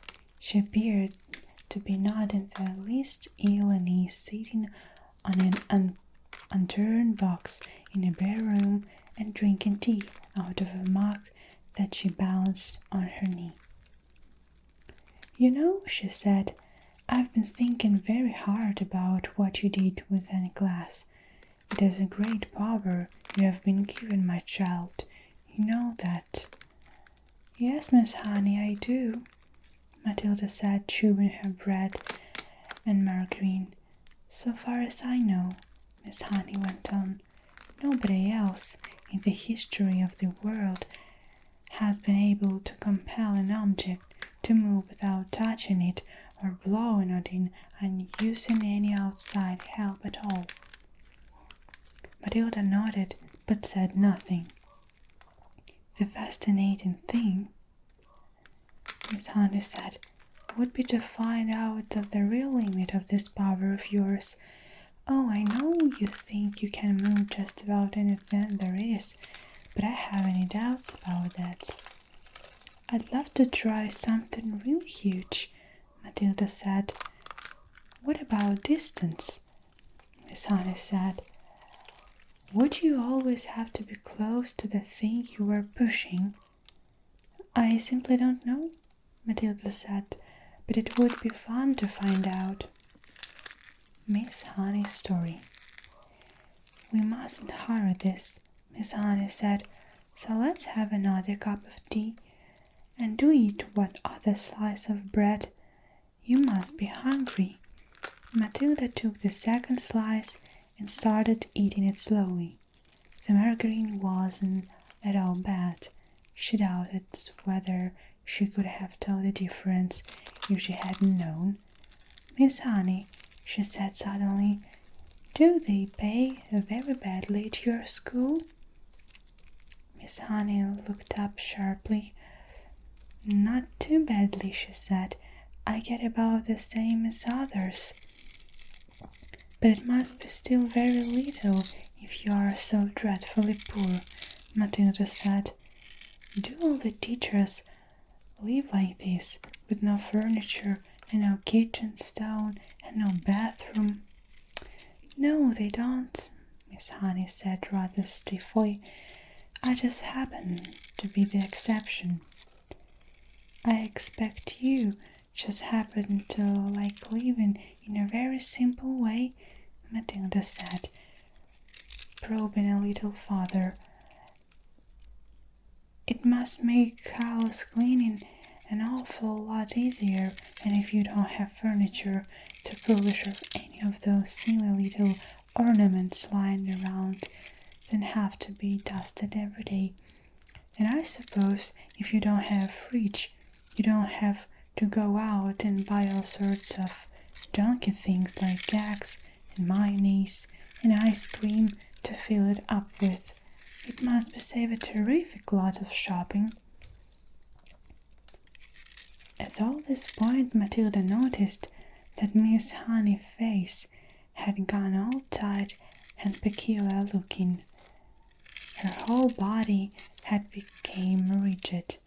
Her shoulders were hunched up higher, and her lips were pressed together tight, and she sat there gripping her mug of tea in both hands and staring down into it as though searching for a way to answer these not quite so innocent questions. There followed a rather long and embarrassing silence. In the space of 30 seconds, the atmosphere in the tiny room had changed completely, and now it was vibrating with awkwardness and secrets. Matilda said, "I am very sorry I asked you those questions, Miss Honey. It is not any of my business." At this Miss Honey seemed to rouse herself. She gave a shake of her shoulders, and then very carefully she placed her mug on the tray. "Why shouldn't you ask?" she said. "You were bound to ask in the end. You are much too bright not to have wondered. Perhaps I even wanted you to ask. Maybe that is why I invited you here after all. As a matter of fact, you are the first visitor to come to the cottage since I moved in 2 years ago." Matilda said nothing. She could feel the tension growing and growing in the room. "You are so much wiser than your years, my dear," Miss Honey went on. "That is quite stretches me. Although you look like a child, you are not really a child at all, because your mind and your power and reasoning seem to be fully grown up. So I suppose we might call you a grown-up child, if you see what I mean." Matilda still did not say anything. She was waiting for that was coming next. "Up to now," Miss Honey went on, "I have found it impossible to talk to anyone about my problems. I couldn't face the embarrassment, and anyway I lacked the courage. Any courage that I was knocked out of me when I was young. But now, all of a sudden, I have a sort of desperate wish to tell everything to somebody. I know you are only a tiny little girl, but there is some kind of magic in you somewhere. I've seen it with own eyes." Matilda became very alert. The voice she was hearing was surely crying out of help. It must be. It had to be. Then the voice spoke again. "Have some more tea," it said. "I think there is still a drop left." Matilda nodded. Miss Honey poured tea into both mugs and added milk. Again she cupped her own mug in both hands and sat there sipping. There was quite a long silence before she said, "May I tell you a story?" "Of course," Matilda said. "I am 23 years old," Miss Honey said. "And when I was born, my father was a doctor in this village. We had a nice old house, quite large, red brick. It's tucked away in the woods behind the hills. I don't think you'd know it." Matilda kept silent. "I was born there," Miss Honey said. "And then came the first tragedy. My mother died when I was 2. My father, a busy doctor, who had to have someone to run the house and to look after me. So he invited my mother's unmarried sister, my aunt, to come and live with us. She agreed, and she came." Matilda was listening intently. "How old was the aunt when she moved?" she asked. "Not very old," Miss Honey said. "I should say about 30. but I hated her right from the start. I missed my mother terribly, and the aunt was not a kind person. My father didn't know that because he was hardly ever around, but when he did put in an appearance, the aunt behaved differently. Miss Honey paused and sipped her tea. I can't think why I'm telling you all this, she said, embarrassed. Go on, Matilda said, please. Well, Miss Honey said, then came the second tragedy.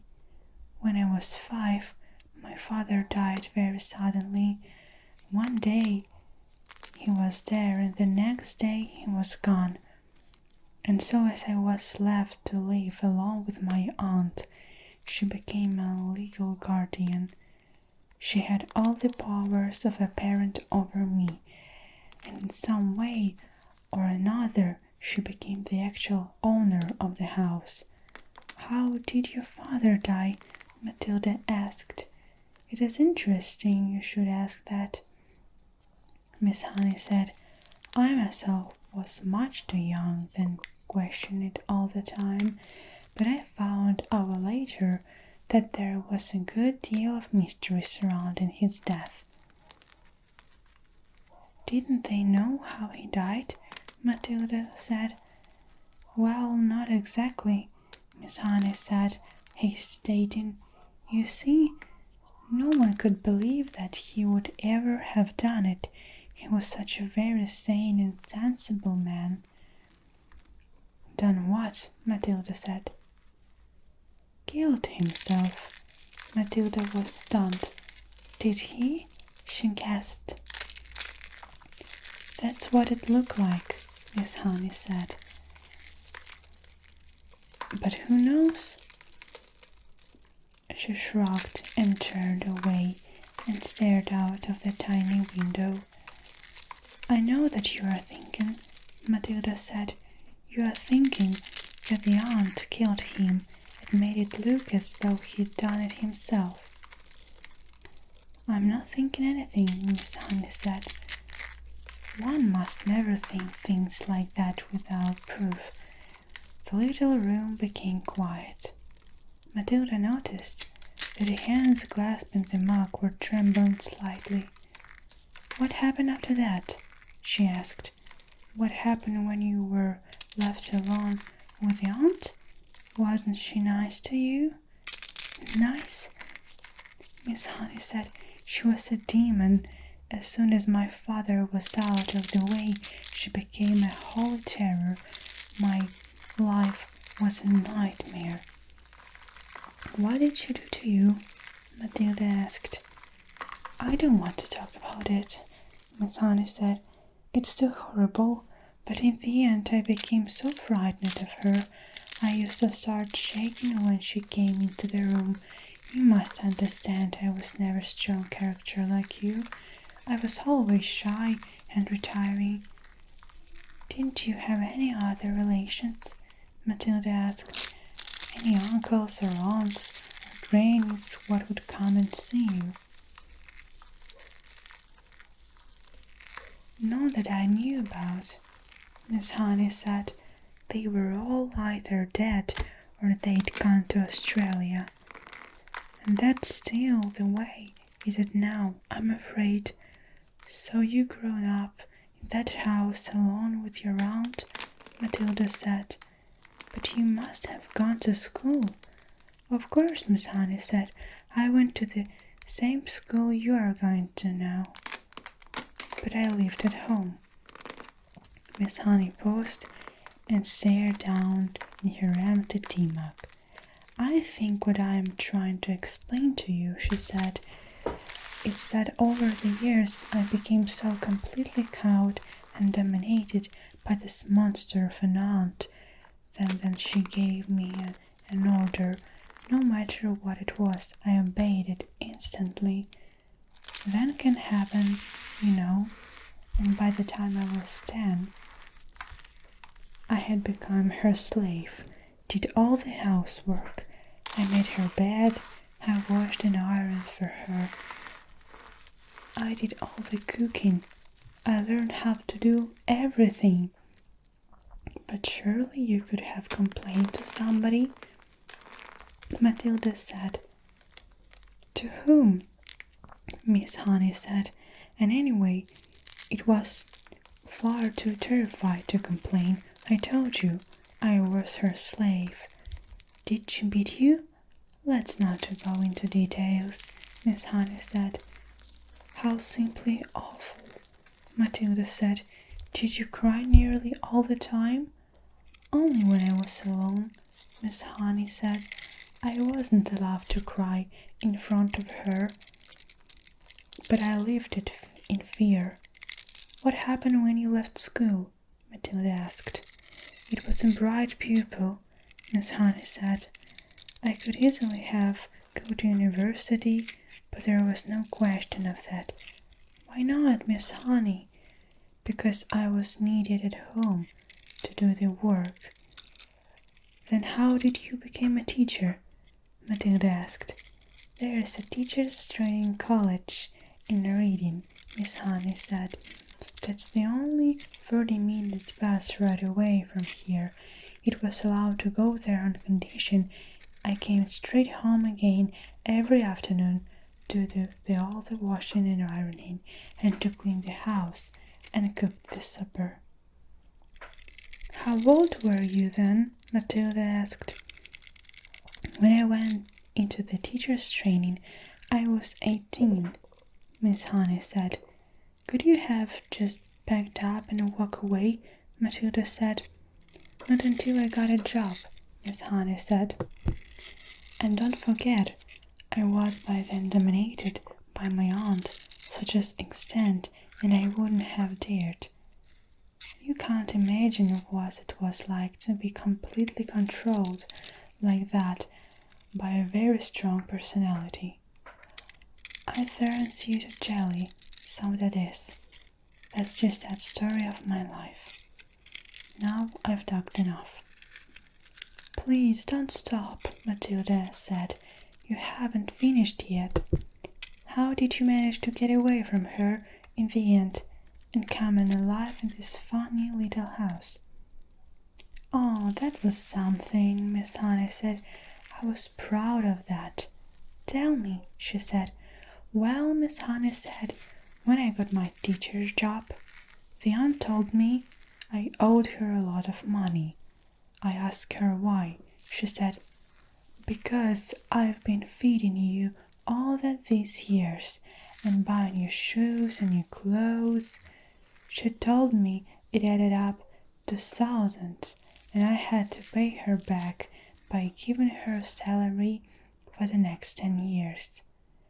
I'll be you £1 a week pocket money, she said, but that's all you are going to get. She even arranged with the school authorities to have my salary paid directly in her own bank. She made me sign the paper. You shouldn't have done that, Matilda said. Your salary was your chance of freedom. I know, Miss Honey said. But then I had been her slave nearly all my life, and I hadn't the courage or the guts to say no. I was still petrified of her. She could still hurt me badly. So now did you manage to escape? Matilda asked. Oh, Miss Honey said, smiling for the first time. That was 2 years ago, and it was my great triumph. Please tell me, Matilda said. I used to get up very early and go for walks while my aunt was still asleep, Miss Honey said. And one day I came across this tiny cottage. It was empty. I found out who owned it was. It was a farmer. I went to see him. Farmers also get up very early. He was milking his cows. I asked him if I could rent his cottage. You can't live there, he cried. It has got no conventions, no running waters, nothing. I want to live here, I said. I'm a romantic. I've fallen in love with it. Please rent it to me. You're mad, he said, but if you insist, you're welcome to it. The rent will be 10 pence a week. Here's 1 month rent in advance, I said, giving him £30. And thank you so much. How super, Matilda cried. So suddenly you had a house of your own, but how did you pluck up the courage to tell the aunt? That was tough, Miss Honey said, but I steeled myself to do it. One night, after I cooked her supper, I went upstairs and packed a few things and I possessioned in a cardboard box and came downstairs and announced I was leaving. I rented a house, I said. My aunt exploded. Rented a house? She shouted. How can you rent a house when you have only £1 a week in the world? I've done it, I said. And how are you going to buy food for yourself? I manage, I mumbled and rushed out of the front door. Oh, well done, you, Matilda cried. So you're free at last. I was free at last, Miss Honey said. I can tell you how wonderful it was. But have you really managed to live here on £1 a week for 2 years? Matilda asked. I most certainly have, Miss Honey said. I pay 10 pence rent, and the rest just about buys me paraffin for my stove and for my lamp, and a little milk and tea and bread and margarine. That's all I need really. As I told you, I have a jolly good tuck in the school lunch. Matilda stared at her. What a marvelously brave thing Miss Honey had done. Suddenly she was a heroine in Matilda's eyes. It isn't an awful cold in the winter? She asked. I've got my little paraffin stone, Miss Honey said. You'd be surprised how snug I can make in there. Do you have a bed, Miss Honey? Well, not exactly, Miss Honey said, smiling again, but they say it is very healthy to sleep on a hard surface. All at once Matilda was able to see the whole situation with absolute clarity. Miss Honey needed help. There was no way she could go on exciting like this indefinitely. It would be a lot better off, Miss Honey, she said, if you gave up your job and drew unemployment money. I would never do that, Miss Honey said. I love teaching. This awful aunt, Matilda said. I suppose she's still living in your lovely old house. Very much so, Miss Honey said. She's still only about 50. She'll be around for a long time yet. And do you think your father really meant her to own the house forever? I'm quite sure he didn't, Miss Honey said. Parents will often give a guardian the right to occupy the house for a certain length of time, but it's nearly always left a trust for the child. It becomes the child's property when he or she grows up. Then surely it's your house, Matilda said. My father was never found, Miss Honey said. It looks as though somebody destroyed it. No prizes for guessing who, Matilda said. No prizes, Miss Honey said. But if this were no will, Miss Honey, then surely the house goes automatically to you, and you are the next of kin. I know I am, Miss Honey said, but my aunt produced a piece of paper supposedly written by my father saying that he leaves the house to his sister-in-law in return for her kindness and looking after me. I'm certain it's a forgery, but no one can prove it. Couldn't you try? Couldn't you hire good lawyers to find out it? I don't have the money to do that, Miss Honey said, and you must remember that this aunt of mine is a such respected figure in the community. She has a lots of influence." "Who is she?" Matilda asked. Miss Honey hesitated a moment. Then she said softly, "Miss Trunchbull." The names. "Miss Trunchbull?" Matilda cried, jumping about a foot in the air. "You mean she is your aunt? She brought you up?" "Yes," Miss Honey said. "No wonder you were terrified," Matilda cried. "The other day we saw her grab a little girl by the pigtails and throw her over the playground fence." "You haven't seen anything," Miss Honey said.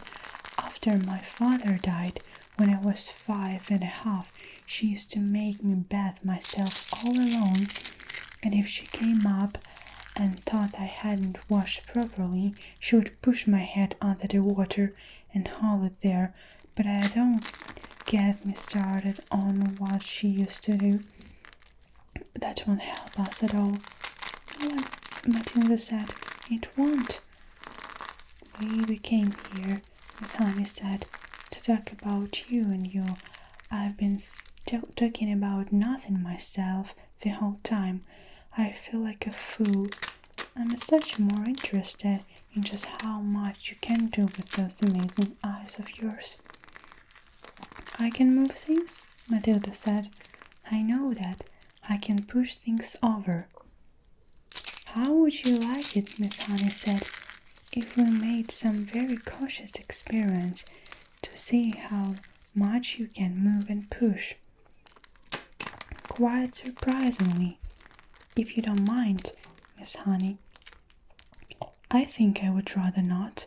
I want to go home and think about all the things I've heard this afternoon."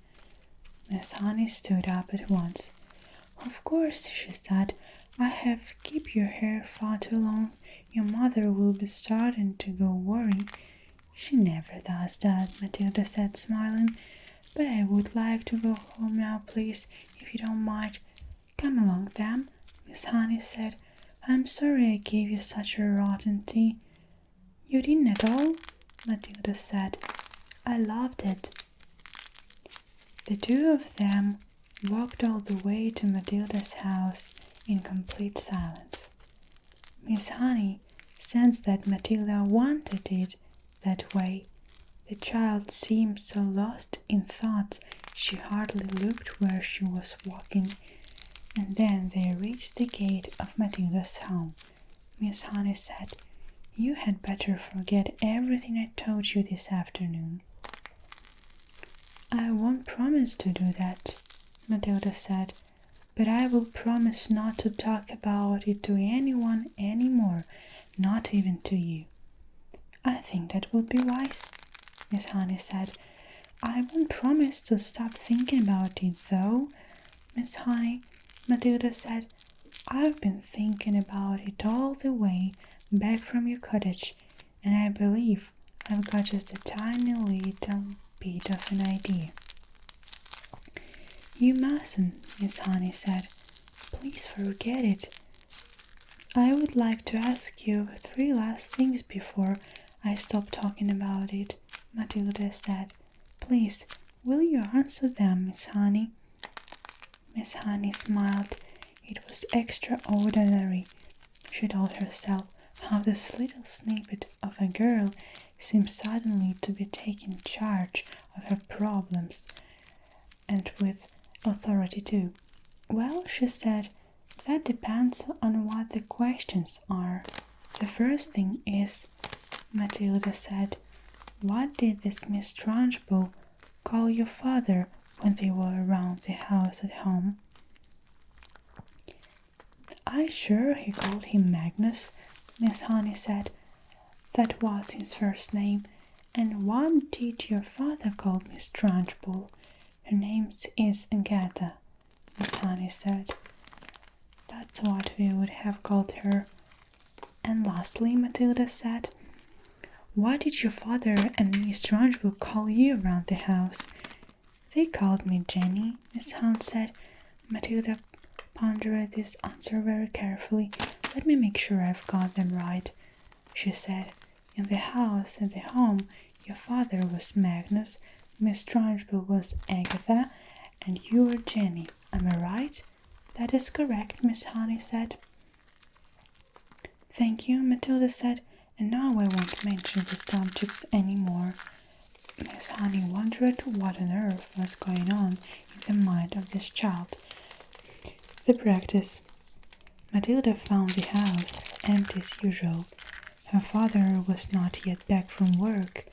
Her mother was not yet back from bingo, and her brother might be anywhere. She went straight into the living room and opened the drawer of the sideboard where she knew her father kept a box of cigars. She took one out and carried it up to her bedroom and shut herself in. Now for the practice, she told herself. It's going to be tough, but I demanded to do it. Her plan for helping Miss Honey was beginning to form beautifully in her mind. She had it now in almost every detail, but in the end it all depended upon her being able to do one very special thing with her eye power. She knew she wouldn't manage it right now, but she felt very confident that with a great deal of practice and effort, she would succeed in the end. The cigar was essential. It was perhaps a bit thicker than he would like, but the weight was about right. It would be for practicing with. There was a small dressing table in Matilda's bedroom, with her bare brush and comb on it and 2 library books. She cleared these things to one side and laid the cigar down in the middle of the dressing table. Then she walked away and sat it in the end of her bed. She was now about 10 feet from the cigar. She settled herself and began to concentrate, and very quickly this time she felt the electricity beginning to flow inside her head, gathering itself behind the eyes, and the eyes became hot, and millions of tiny invisible hands began pushing out like sparks toward the cigar. "Move," she whispered, and to their intense surprise, almost at once, one cigar with its little red and gold paper band around its middle rolled away across the top of the dressing table and fell onto the carpet. Matilda had enjoyed that. It was slowly doing it. It had felt as though sparks were going round and round inside her head and flashing out of her eyes. It had given her a sense of power that was almost ethereal. And how quick it had been this time! How simple! She crossed the bedroom and picked up the cigar and put it back on the table. Now for the difficult one, she thought. But if I have the power to push, then surely I also have the power to lift. If it's vital, I learn how to lift it. I must learn how to lift it right up into the air and keep it there. It is not a very heavy thing, a cigar. She sat on the end of the bed and started again. It was easy now to summon up the power behind her eyes. It was like pushing a trigger in the brain. "Lift," she whispered. "Lift, lift." At first the cigar started to roll away. But then, with Matilda concentrating fiercely, one end of it slowly lifted up about an inch off the table top. With a colossal effort, she managed to hold it there for about 10 seconds, then fell back again. "Phew," she gasped. "I'm getting in. I'm starting to do it."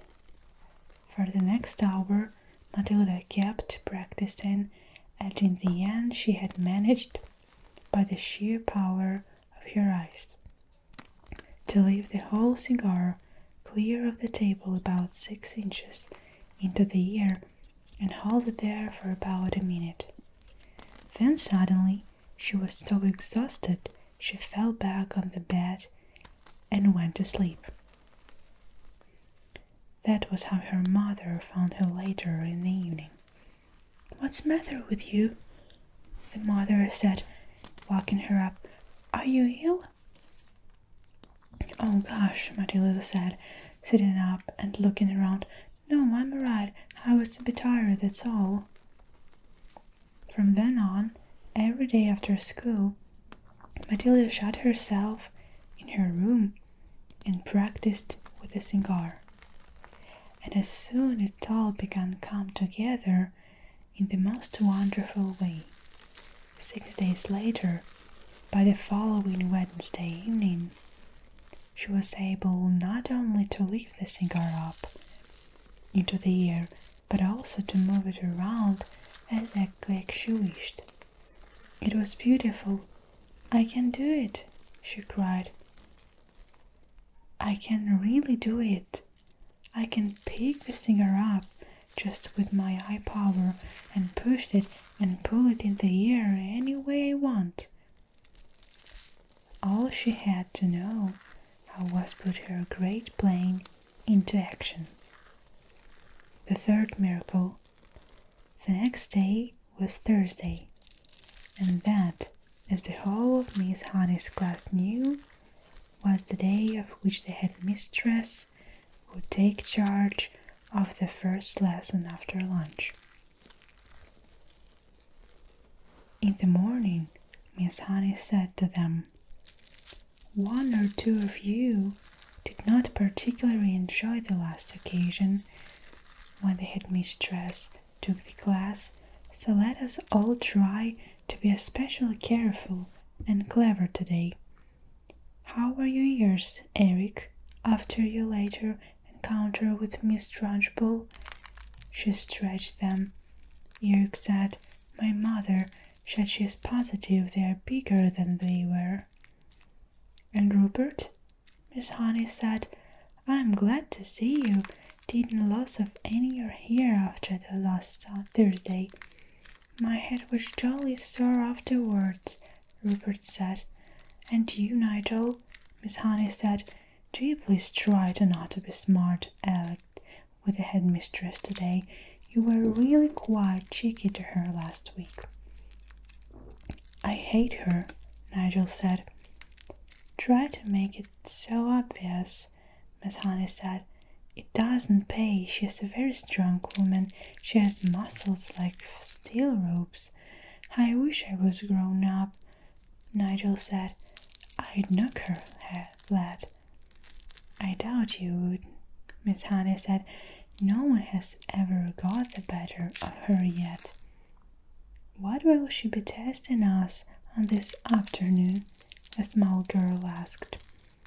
"Almost certainly the 3 times table," Miss Honey said. "What you are all meant to have learned this past week. Make sure you know it." Lunchtime came and went. After lunch, the class reassembled. Miss Honey stood at one side of the room. They all sat silent, appreciative, waiting, and then, like some giant of doom, the enormous Trunchbull strode into the room in her green breeches and cotton smock. She went straight to her jug of water and lifted it by the hand and peered inside. "I'm glad to see," she said, "that there are no slimy creatures in my drinking water this time. If there had been, then something exceptionally unpleasant would be happened to every single member of this class. And that includes you, Miss Honey." The class remained silent and very tense.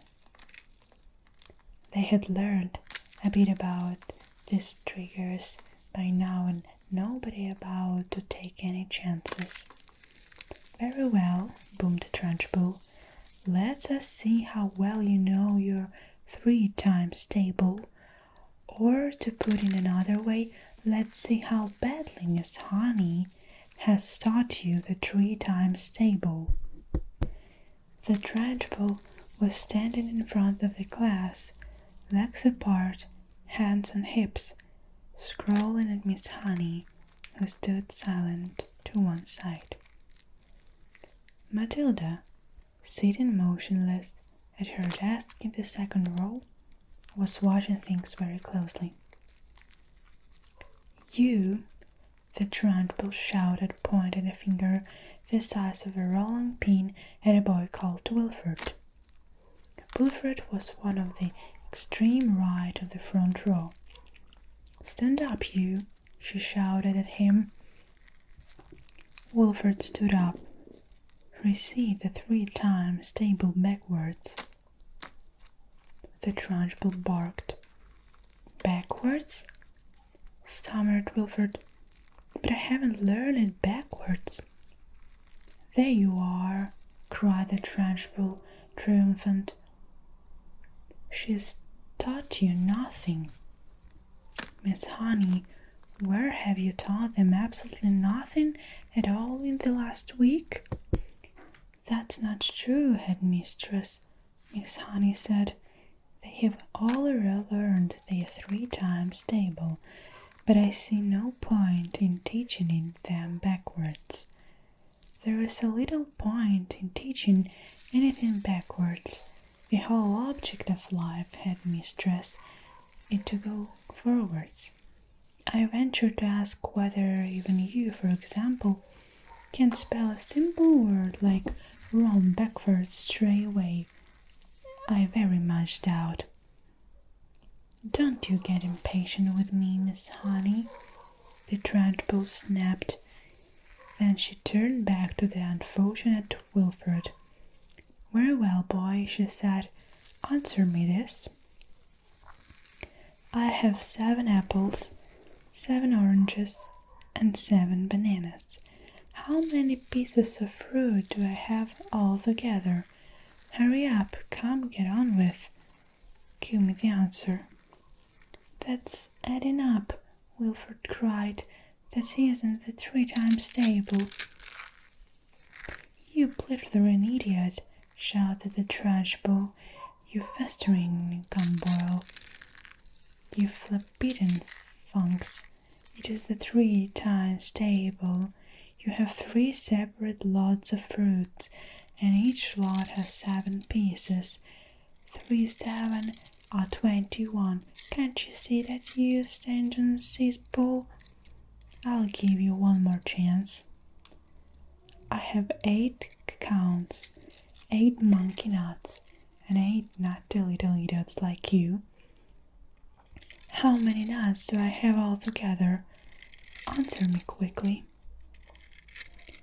Poor Wilfred was properly flustered. "Wait," she cried.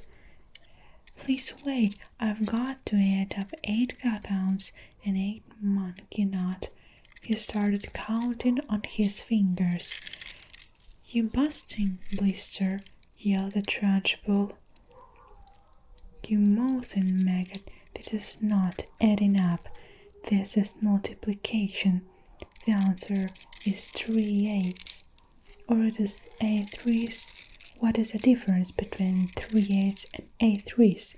Tell me that, you mangled little wuzzled, and look sharp about it." By now Wilfred was far too frightened and bewildered even to speak. In 2 strides the Trunchbull was beside him, and by some amazing gymnastic trick, it might have been judo or karate, she flipped her back off Wilder's legs with one her feet, so that the boy shot up off the ground and turned somersault in the air. But halfway through the somersault, she got him by an ankle and let him dangling upside down like a plucked chicken in a show window. "A threes," the trunchbull shouted, swinging Wilfred from side to side by his ankle. "A threes is the same as 3/8, and 3/8 are 24. Repeat that." And actually at that moment Nigel, at the other end of the room, jumped off his feet and started pointing excitedly at the blackboard and screaming, "The chalk, look at the chalk, it's moving, all its own."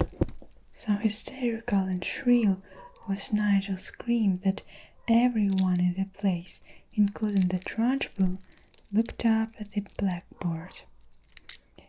And 3, sure enough, a brand new piece of chalk was hovering near the grey-black writing surface on the blackboard.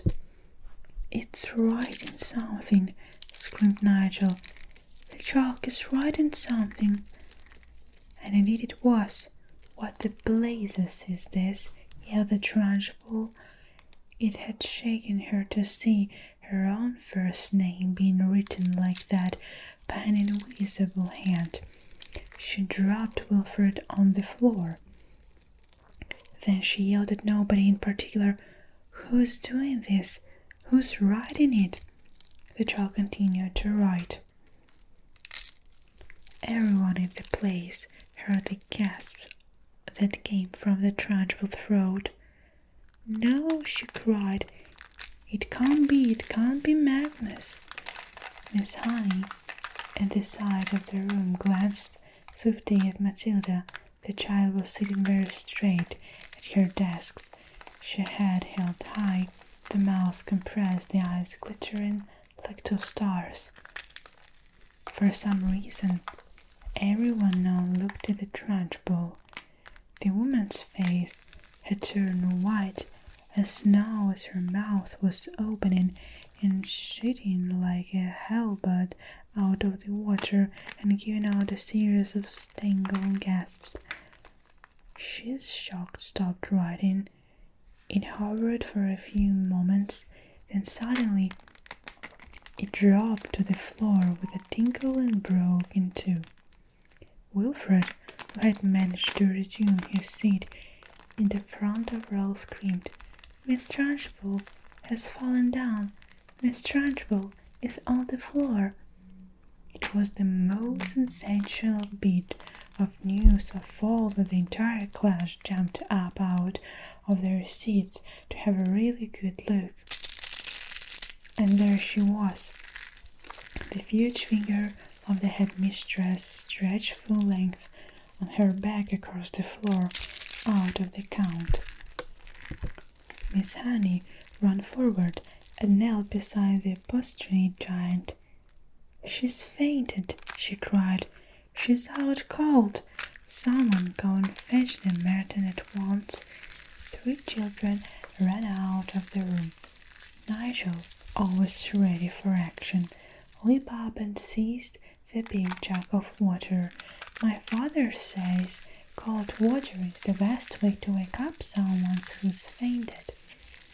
He said it with a tip the entire contents of the huge over the trunchbull head. No one, not even Miss Honey, protested. After from Matilda's, she continued to sit motionless at her desk. She was feeling curiously elated. She felt as though she had touched something that was not quite of this world, the highest point of the heavens, the farthest star. She had felt most wonderfully the power surging up behind her eyes, gushing like a warm fluid inside her skull and her eyes, and become scorching hot, hotter than ever before, and things had came bursting out of the eye sockets, and then the piece of chalk had lifted itself up and had begun to write. It seemed as though she had hardly done anything. It had all been so simple. The schoolmarathon, followed by 5 teachers, 3 women and 2 men, came rushing into the room.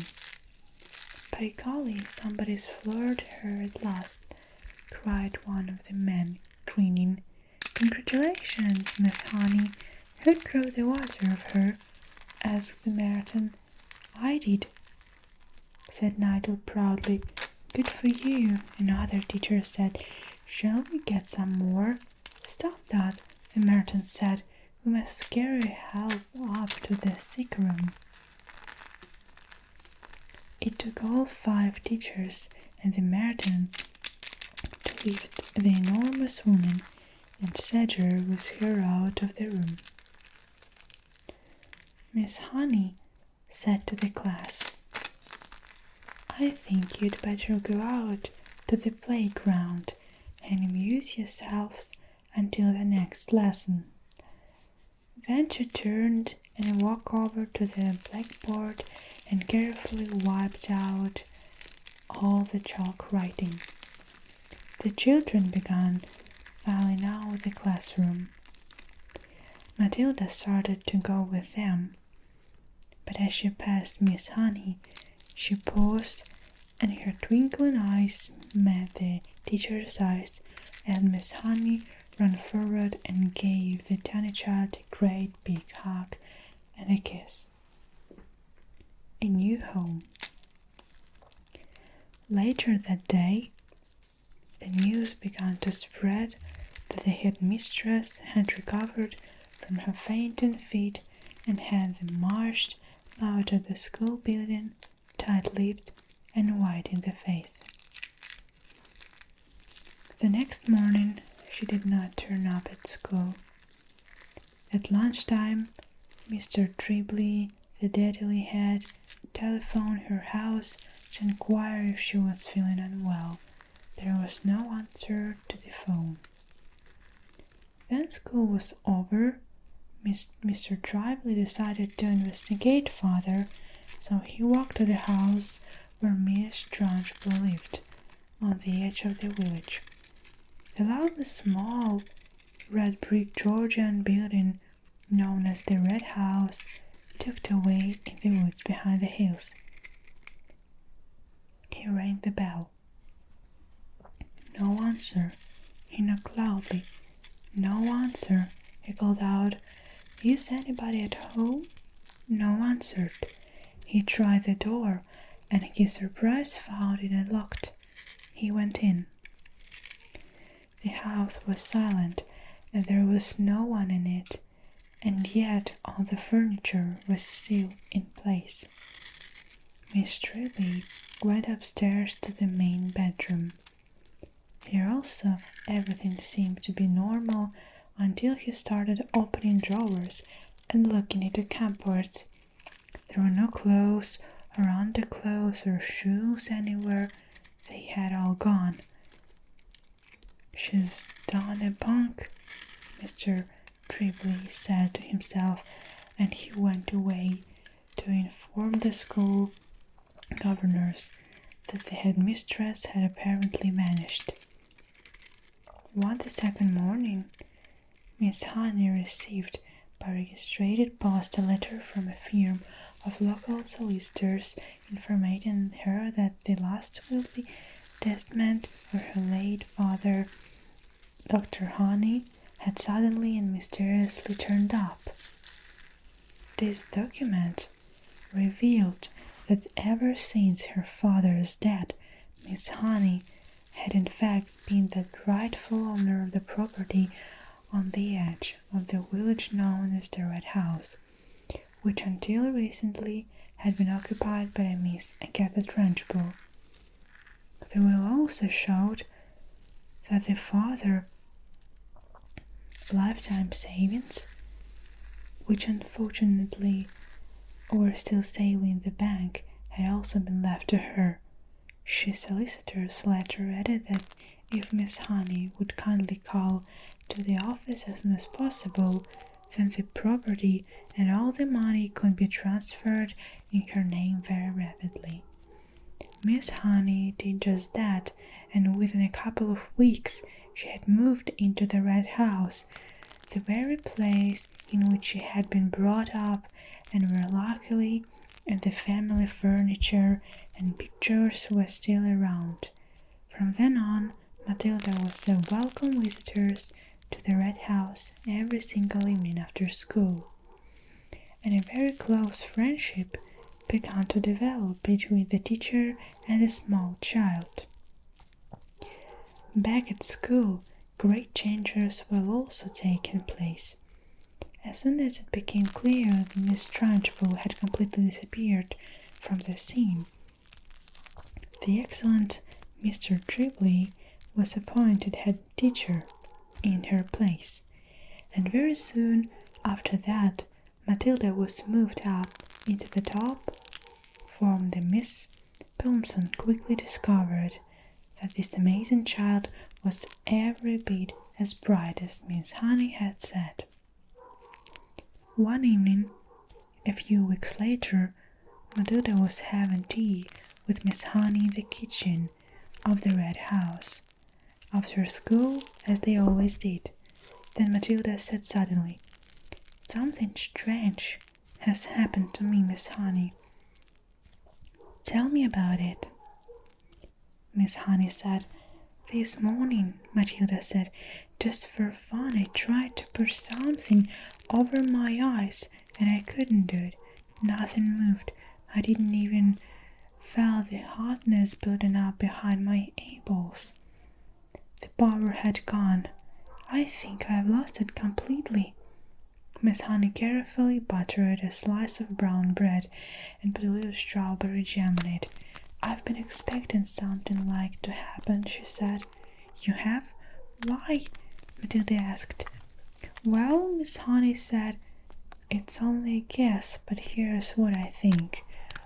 While you were in my class, you had nothing to do, nothing to make you struggle. Your fairly enormous brain was going crazy with frustration. It was bubbling and boiling away like mad inside your head. There was tremendous energy bottled up in where there was nowhere to go, and somehow or other you were able to shot that energy out through your eyes and make objects to move. But now things are different. You are in the top form, competing against children more than twice your age, and all that mental energy is being used up in class. Your brain is for the first time having to struggle and strive and keep really busy, which is great. That's only a theory, mind you, and it may be a silly one, but I don't think it's far off the mark." "I'm glad it happened," Matilda said. "I wouldn't want to go through life as a miracle worker." "You've done enough," Miss Honey said. "I can't still hardly believe you made all this happen to me." Matilda, who was perched on a tail stool at the kitchen table, ate her bread and jam slowly. She did so well this afternoon with Miss Honey. She felt completely comfortable in her presence, and the two of them talked to each other more or less as girls. "Did you know," Matilda said suddenly, "that the heart of a mouse beats on a rate of 630 times a second?" "I did not," Miss Honey said, smiling. "How absolutely fascinating! Where did you read that?" "In a book from the library," Matilda said. "And that means it goes so fast you can't even hear the separate beats. It must sound just like a buzz." "It must," Miss Honey said. "And how fast do you think a hedgehog's heart beats?" Matilda asked. "Tell me," Miss Honey said, smiling again. It's not as fast as a mouse, Matilda said. It's 300 times a minute. But even so, you wouldn't have thought it went as fast as that in a creature that moves so slowly, would you, Miss Honey? I certainly wouldn't, Miss Honey said. Tell me one more. A horse, Matilda said. That's really slow. It is only 40 times a minute. This child, Miss Honey told herself, seemed to be interested in everything. When one is with her, it is possible to be bored. I love it. The two of them stayed sitting and talking in the kitchen for an hour or so longer, and then at about 6 o'clock Matilda said good night and set out to walk home to her parents' house, which was about an 8-minute journey away. When she arrived at her own gate, she saw a large black Mercedes motor car parked outside. She didn't take too much notice of that. There were often strange cars parked outside her father's place. But when she entered the house, she was confronted by a scene of utter chaos. Her mother and father were both in the hall, frantically stuffing clothing and various objects into suitcases. What's on earth going on? She cried. What's happening, Daddy? We are off, Mr. Wormhood said, not looking up. We are leaving for the airport in half an hour, so you better get packed. Your brother upstairs, all ready to go. Get a move on, girl. Get going. Off, Matilda cried out. Where go? Spain, the father said. It is a better climate than this lousy country. Spain, Matilda cried. I don't want to go to this Spain. I love it here and I love my school. Just do as you are told and stop arguing, the father snapped. I've got enough troubles without messing about with you. But Daddy, Matilda began. Shut up, the father shouted. We are leaving in 30 minutes. I'm not missing that plane. But how long, Daddy? Matilda cried. When we are coming back? We aren't, the father said. Now beat it. I'm busy. Matilda turned away from him and walked out through the open front door. As soon as she was on the road, she began to run. She headed straight back towards Miss Honey's house, and she reached it in less than 4 minutes. She flew up the drive, and suddenly she saw Miss Honey in the front garden, standing in the middle of the bed of roses, doing something with a pair of clippers. Miss Honey had heard the sound of Matilda's feet racing over the gravel, and now she straightened up and turned and stepped out of the rose bed, and the child came running up. My, she said, what the world is the matter? Matilda stood before her, panting out of her breath, her small face flushed crimson all over. They are leaving, she cried. They are all gone mad, and they are filling their suitcase, and they are leaving for Spain in about 30 minutes. Who is? Miss Honey asked quietly. Mommy and Daddy, my brother, Mike, and they all go with them. You mean for a holiday? Miss Honey asked. Forever, Matilda cried. Daddy said we're never coming back. There was a brief silence. Then Miss Honey said, Actually, I'm not very surprised. You mean you knew they were going? Matilda cried. Why didn't you tell me? No, darling, Miss Honey said. I did not know they were going, but the news still doesn't surprise me. Why? Matilda cried. Please tell me why. She was still out of breath from the running and from the shock of it all. Because your father, Miss Honey said. Isn't it with a bunch of crooks? Everyone in the village knows that. Mike guesses that he is received of stolen cars from all over the country. He is in the deep. Matilda stared at open mouth. Miss Honey went on. People brought stolen cars to our father's workshop, where he changed the number plates and resprayed the bodies a different color and all the rest of it. And now somebody's probably tipped him off that the police are on to him, and he's going to they all do running off to Spain where they can't get him. He'll have been sending his money out of 3-4 years and ready and waiting for him to arrive. They were standing on the lawn in front of the lovely red brick house with its weathered old red tiles and its tall chimneys, and Miss Honey still had the pair of garden clippers in the hand.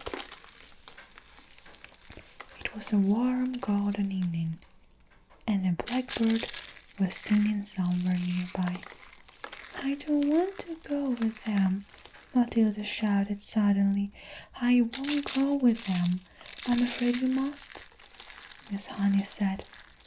"I want to live here with you," Matilda cried out. "Please let me live here with you." "I only wish I could," Miss Honey said, "but I'm afraid it is not possible. You cannot leave your parents just because you want to. They have a right to take you with them." "But what if they agreed?" Matilda cried eagerly. "What if they said, 'Yes, I can't stay with you. What? You let me stay with you then?'" Miss Honey said softly. "Yes, that would be heaven." "Well, I think they might," Matilda cried. "I honestly think they might. You don't actually care twopence about me."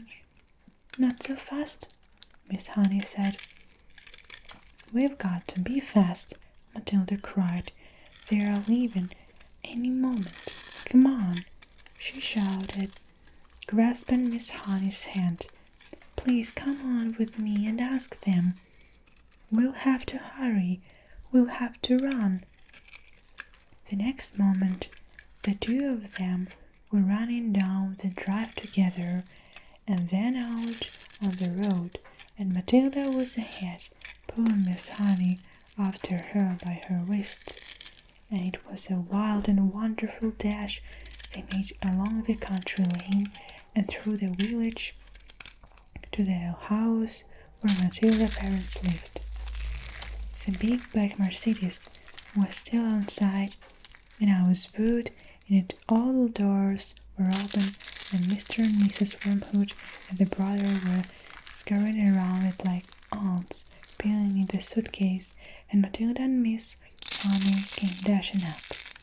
"Daddy and Mommy," Matilda burst out, gasping for breath, "I don't want to go with you. I want to stay here and live with Miss Honey, and she says that I can, but only if you give me a permission. Please say yes. Go on, Daddy, say yes, Mommy." The father turned and looked at Miss Honey. "You are that teacher woman who once came here to see me, aren't you?" he said. Then he went back to throwing the suitcase into the car. His wife said to him, "This one'll have to go on back seat. There is no more room in the boot." "I would love to have Matilda," Miss Honey said. "I would look after her with love and care, Miss Wormhood, and I would pay for everything. She wouldn't cost you any penny." "But it was not my idea. It was Matilda's. And if I will not agree to take her without your full and willing consent." "Come on, hurry," the mother said, pushing a suitcase into the back seat. "Why don't we let her go if that's what she wants? It'll be one less to look after." "I'm in a hurry," the father said. "I've got a plane to catch. If she wants to stay, let her stay. It's fine with me." Matilda leaped into Miss Honey's arms and hugged her, and Miss Honey hugged her back, and then the mother and father and brother were inside the car, and the car was pulling away with a type screaming. The brother had gave through the rear window, but the one two didn't even look back. Miss Honey was still hugging the tiny girl in her arms, and neither of them said a word as they stood were watching the big black car tearing round the corner at the end of the road and disappearing forever into the distance.